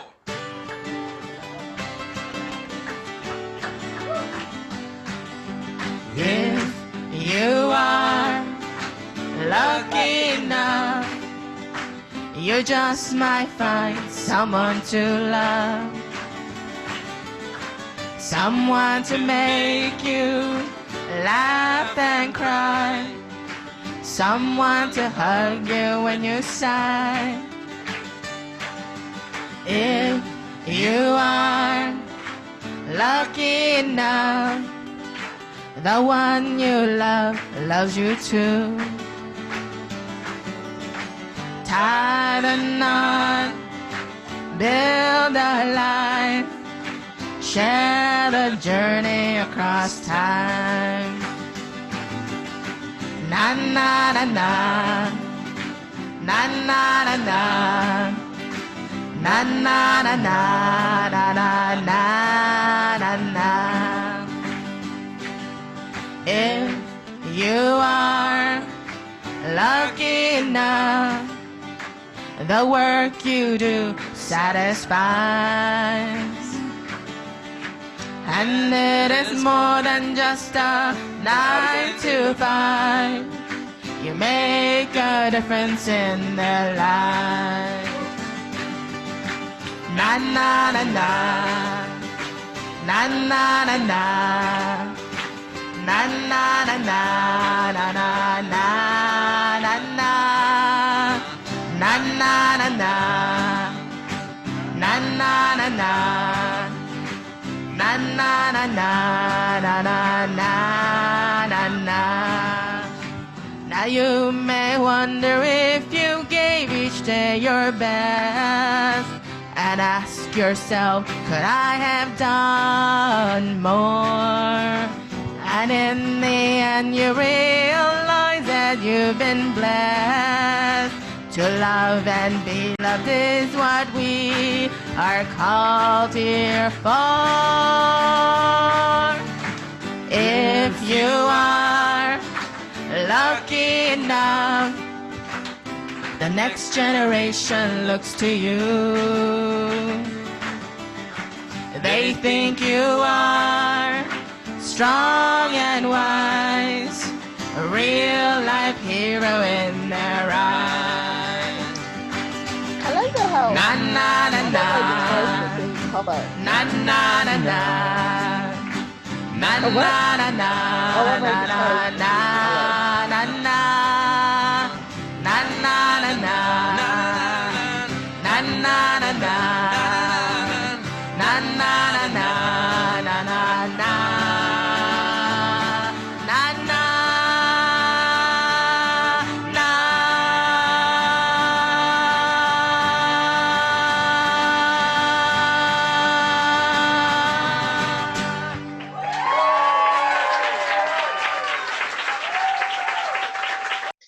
Okay, this is actually an audience favorite because they get to participate.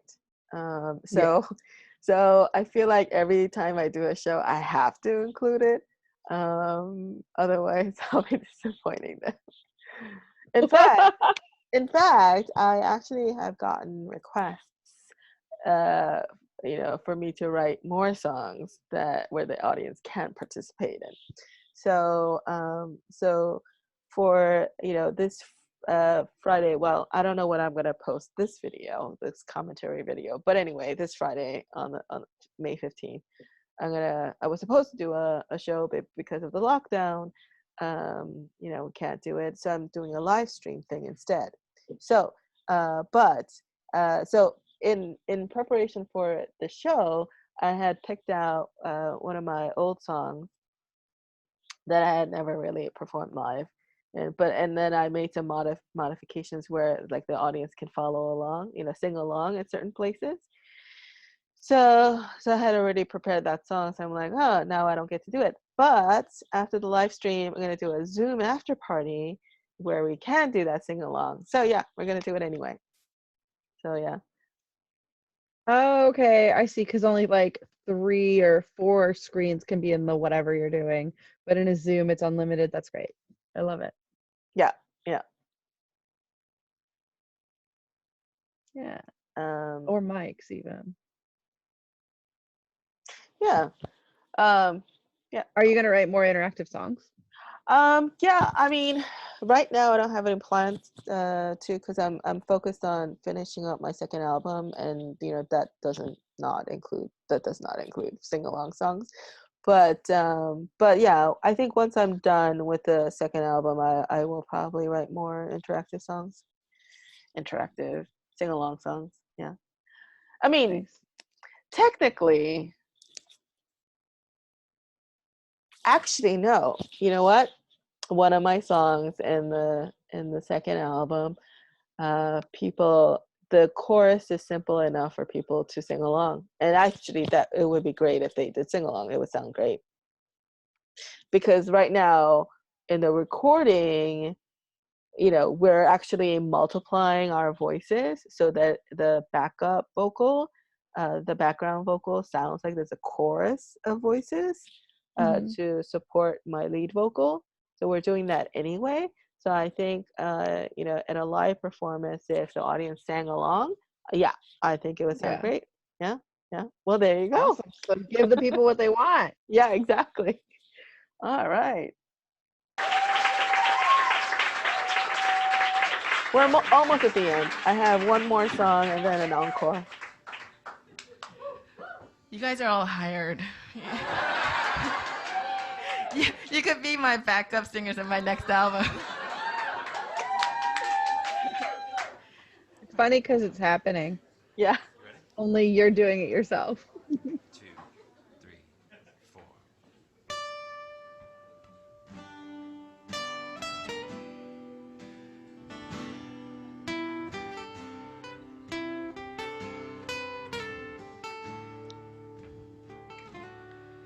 At dusk, you dim the sky. You made the colors fly when they fade away. In my heart, there you stay to show that you love me this way.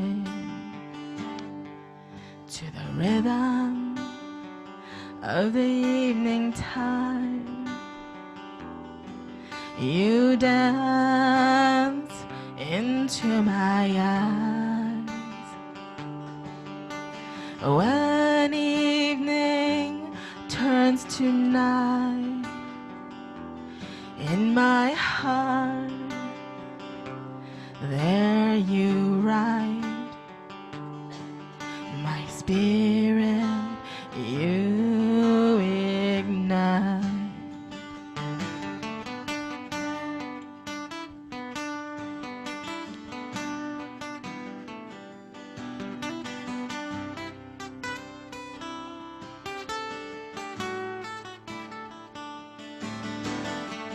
I am not afraid. Storm clouds ahead. Let the thunder roar and the lightning strike.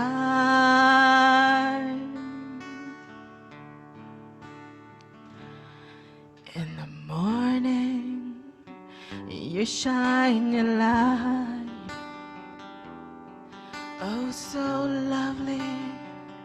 I think my and voice so is cracking at this point.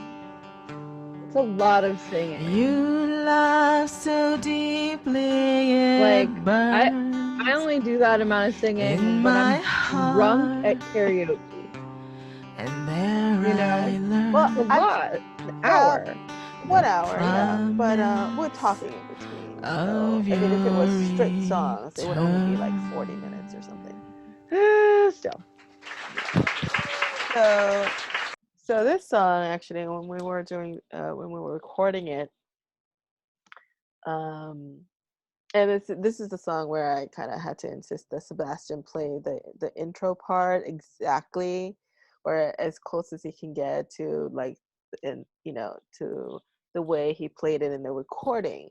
So after we laid his guitar tracks, so what I usually do is, like, we'll meet at Jody's home studio, and then we'll record the vocal tracks and guitar tracks and whatever. And then once it's done, then Jody will, send the files, right? And so I get home, I see he's emailed the files, and I'll download it and I'll listen to it. And my first pass is always like listening for technical stuff. Right. So, like, after I listen technically, does it sound right? Does it fit? And all that stuff. And then I put it away, and then I listen to it again with fresh ears the following morning, right? And then the following morning, what I'm listening for is like the emotion, more sort of the aesthetic. And so that morning when I was listening to it, I cried. And I'm like, fuck, this is so beautiful. The way he played it on the album. And I'm like, oh my gosh. Yeah. So, like, of course I texted Sebastian. I'm like, hey, I'm listening to your guitar track for this song. And I'm like, it made me cry. It's so beautiful. And he's like, oh, thank you. Yeah. So this song, like, the way he plays, because he improvises all of his guitar tracks, that it's almost near impossible for him to play it exactly the way he played it, on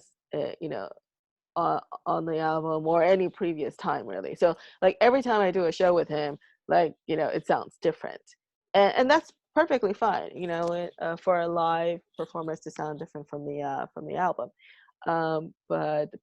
But this particular song, like, I'm sorry, you have to play it like that, otherwise it's, I can't sing it. Is that the one that you said you have to be exact on? Yeah. This is Oh, nice. Yeah, but he didn't do it exactly though. Like, you know, it was close, but it's not exact. Right. I don't think he'll ever be able to do it exact. Like, even when I ask him, like, can you play it exactly? And I'll play. This is how you played it. You can do it exactly like that. It never sounds the same. Like, you know, yeah. I mean, I think it's a good thing, I guess, but you know, maybe, but only if it's better every time. Then it's like, wow, that's magic. Yeah, it's different. I don't know if it's better or like, worse. You cried. I want that. Oh, right. You know, but it was that just a one time, like, you know. Yeah. Yeah. I mean, afterwards, when I listened to it again, like, I didn't really cry, you know. Anyway. But it is still one of my favorite songs. This is another song where the lyrics, it came from a previous poem. Oh, nice. But one you liked. Yeah. I think on the album, I think maybe about half the songs maybe came from you know, a previous poem that I converted into song lyrics.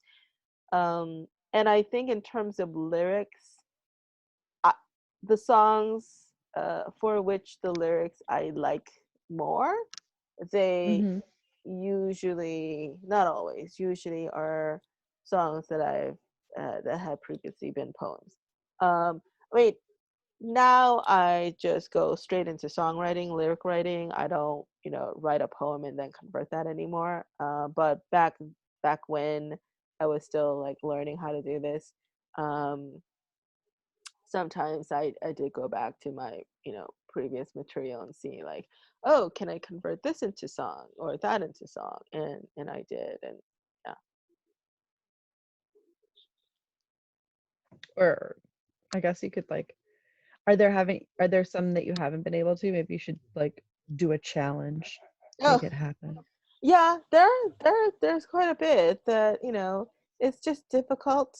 Like, unless I basically rewrite it, you know, in which in some cases I've done that too, you know. So like the concept maybe, or the theme of, you know, the message is still there, but I basically had to like just rewrite it. There's probably like one or two like that. Yeah.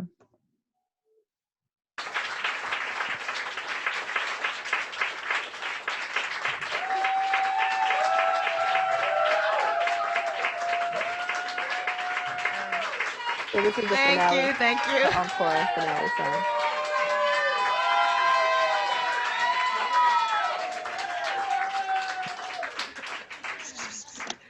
Thank you. It's quite overwhelming, actually. Thank you so much.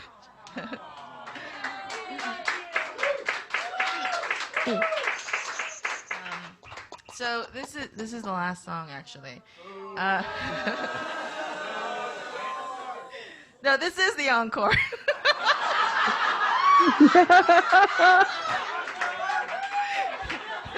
Aww. And this song is actually not on the album, so I thought, you know, it would be good to sing for you live.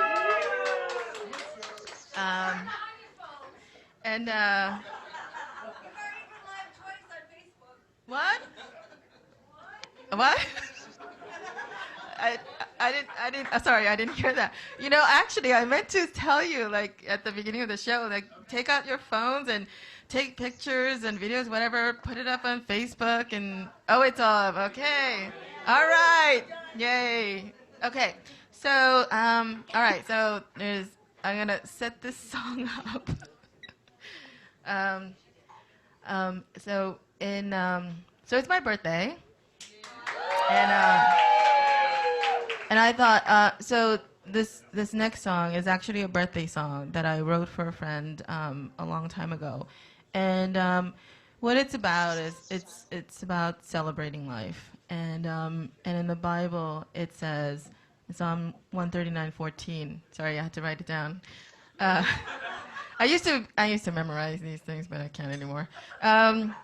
It says, I praise you because I am fearfully and wonderfully made. Your works are wonderful. I know that full well. And,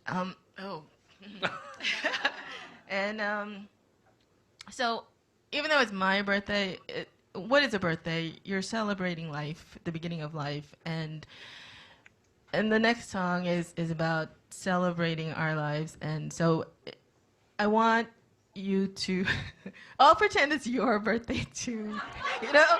And because we're all here alive by grace. And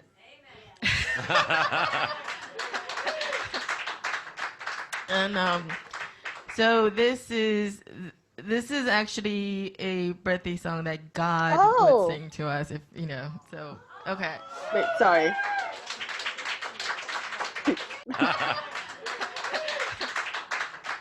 And so this is actually a birthday song that God would sing to us, if you know. So okay.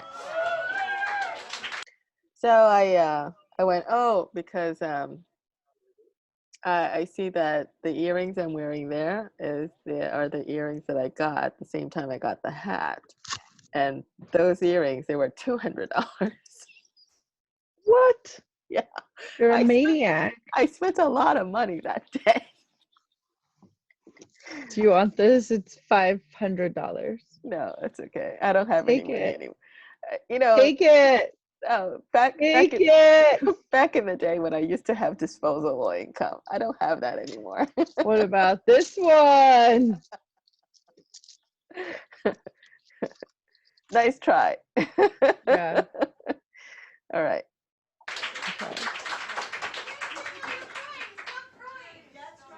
What? You can't sing while you're crying, so you need to stop crying. Trying to see these earrings.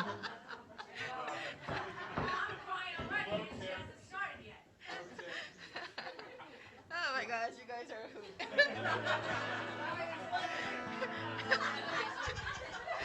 They look really cool. Who invited you guys?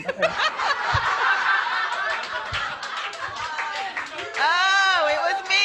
It was me. Okay, all right. Oh, did you hear that?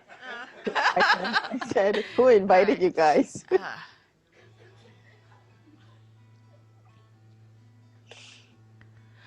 This heavy book with leather bound, flip through the pages you call life, wide open like your heart and mine. Place your mementos here and there and see all of your years gone by and those to be. Mark every milestone and all your strife. Fill every page of the book you call your life. Beautiful and fearful, I made you. I love you simply because you are mine to love.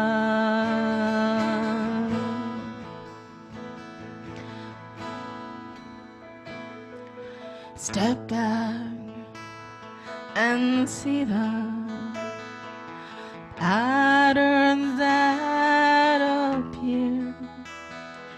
The one who calls your name, listen and you'll hear. Precious son of mine,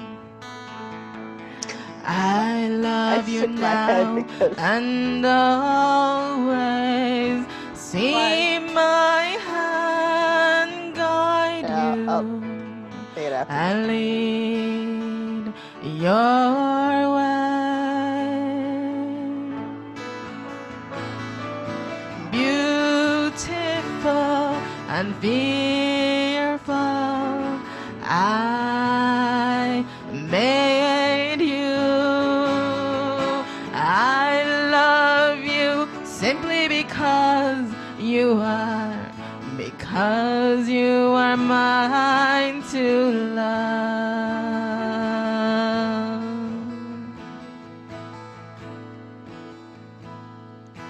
Happy birthday, my dear child. All the angels shout and celebrate the life of the one I love.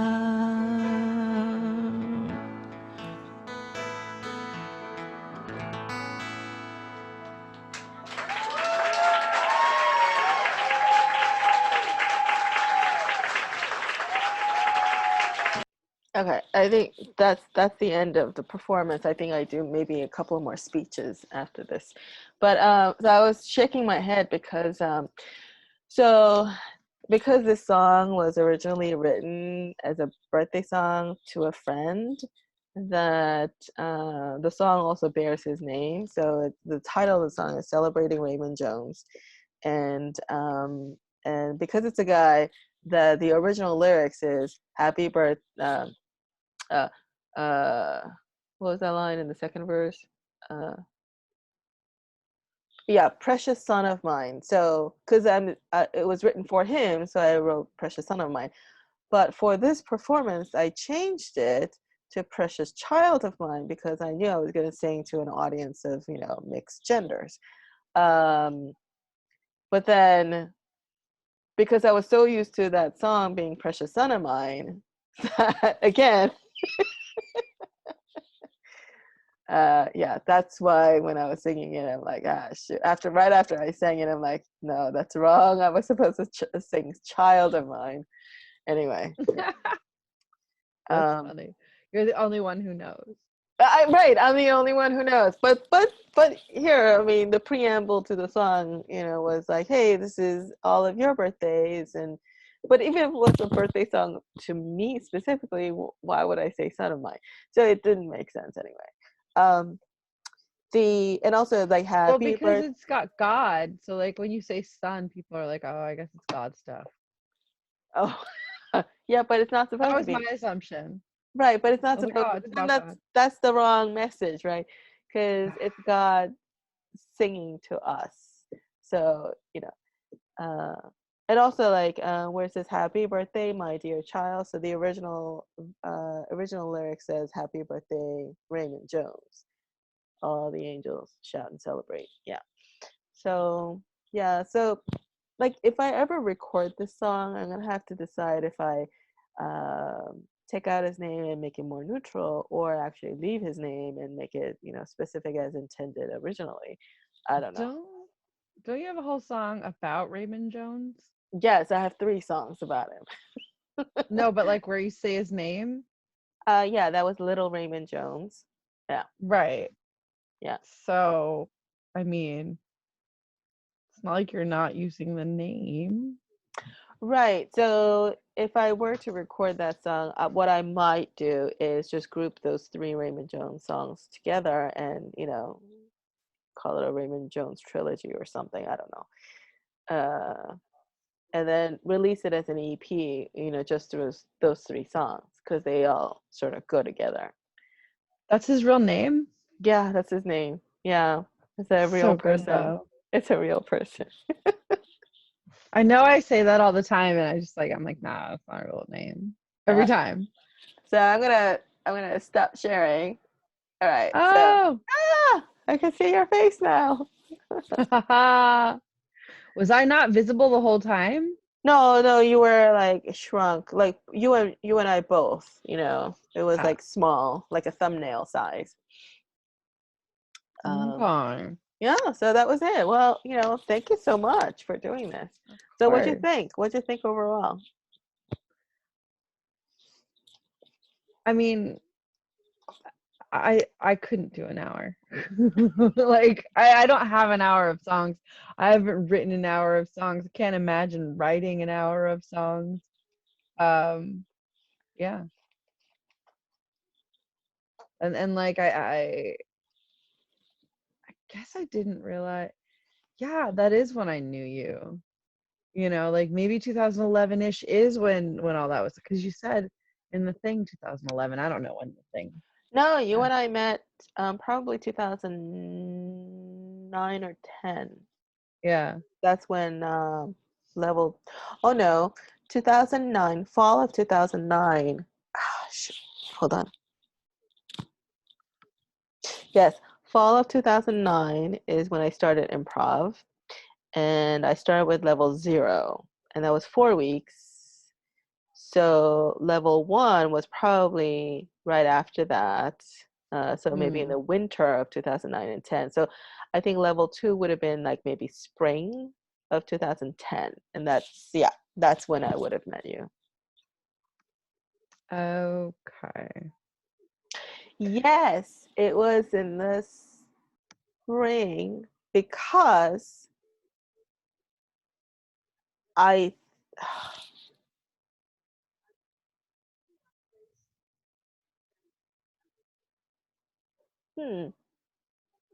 yeah, I remember like I invited the entire, oh no, it was Scott's class. It was level 3. You were in Scott's class too. You were, right? Scott Eckert's class?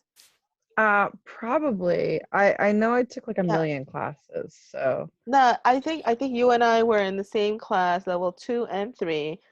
Level 4, I think we were maybe in a different class, and then level 5 we came back together.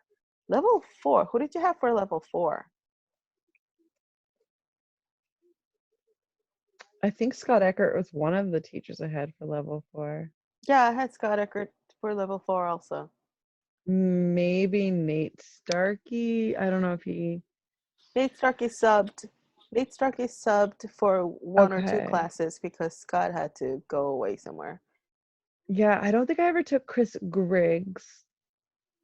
I don't know who. I took a lot of classes, and I'm not sure how many times I took level 4. I think I took level 5 more than once, and Scott Eckert was my level 5 teacher for that. I never got to take Kurt Braunhaler. I really wanted to. Kevin Scott, I don't know if I took a class with him, but again, I really wanted to. Yeah, I'm sure the answer is in like some piece of paper I found recently going through things. Like I found something over there, and I swear the answer is probably in those pieces of paper. Because it was like improv things. Yeah, I think Chris Grace, it must have been in the spring. Because like 8 weeks is 2 months. So if I took level 0 in September, it was September or October, and it was 4 weeks, and I went on to level 1 like immediately after that. Yeah. So maybe Chris, maybe level 2 was like very early spring, like maybe March or maybe or something, or maybe even February. But anyway, yeah. So the reason I mentioned spring, so maybe by the time May of 2010 rolled around, it was level 3. I remember because like I invited the entire class. So one of the classes landed on my birthday. So I invited the entire class out for drinks. I'm like, hey, I'm having drinks at, Mustang Sally's or wherever it was. And so everybody came out. Did I go? Was I in that class? I don't even know. I don't remember, but I do remember Claire. Do you remember Claire Tran? Yes, definitely. Also because she's been at your shows. Yeah. I think she stopped taking improv at a certain point. She either took a break or something. She was in my level 2, but I don't remember her. No, she was in my level 2 and also Scott Eckers level 3. Oh, she was in Scott Eckers level 3. Yeah. Okay. Yeah, well, she came out with cupcakes, I remember. Awesome. Yeah. That's amazing. And yeah, and I was like, oh, it was like really unexpected and, you know, like so sweet that she did that. And I'm like, oh, thank you.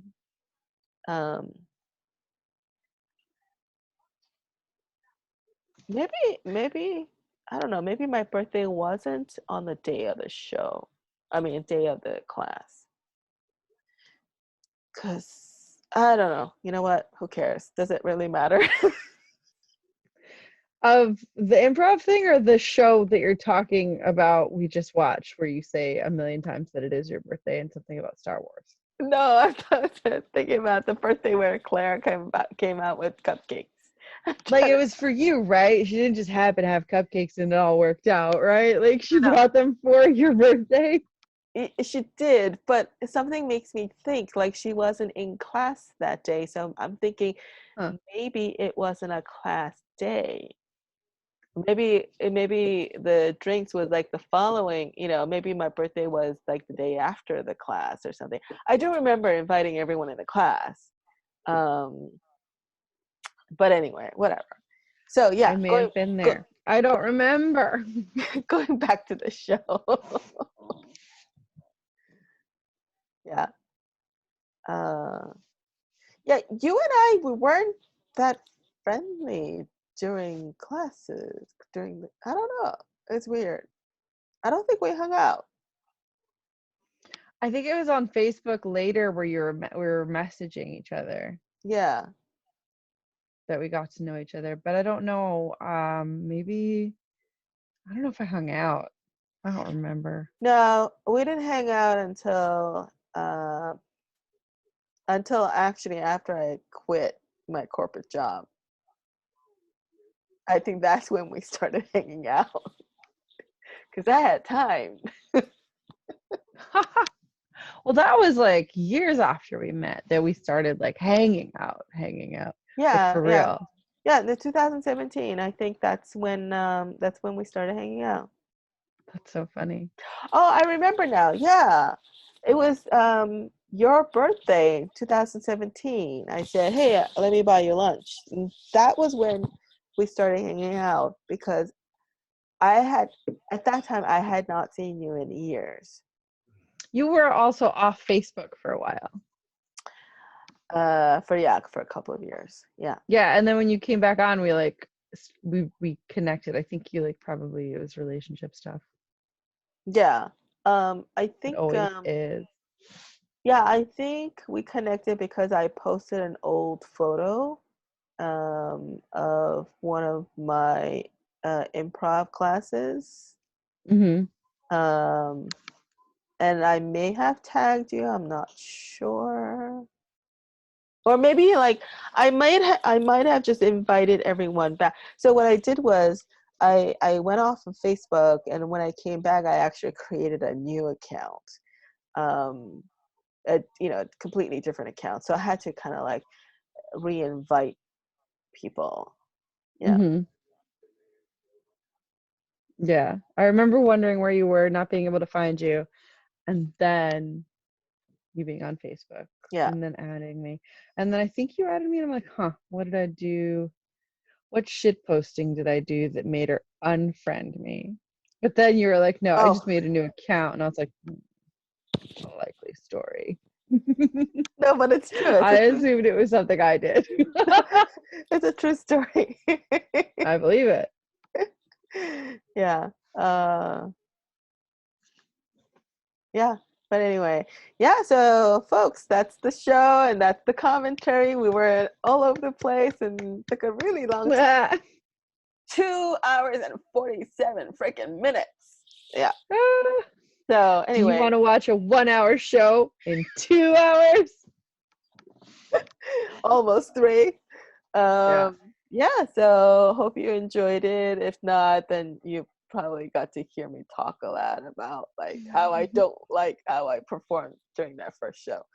So, but that said, I will say, it was probably the most exhilarating experience, one of the most exhilarating experiences I've had at that first performance, because obviously it was my first time. I was nervous as hell, but at the same time, like I think the love and the reception I got from the audience members, it was like incredible.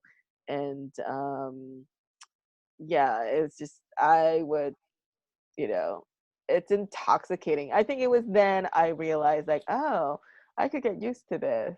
And this is, people who perform on stage, like actors and singers, and they need that love from the audience, and it's very it's nurturing, but at the same time I can see like how people can really get addicted to that too.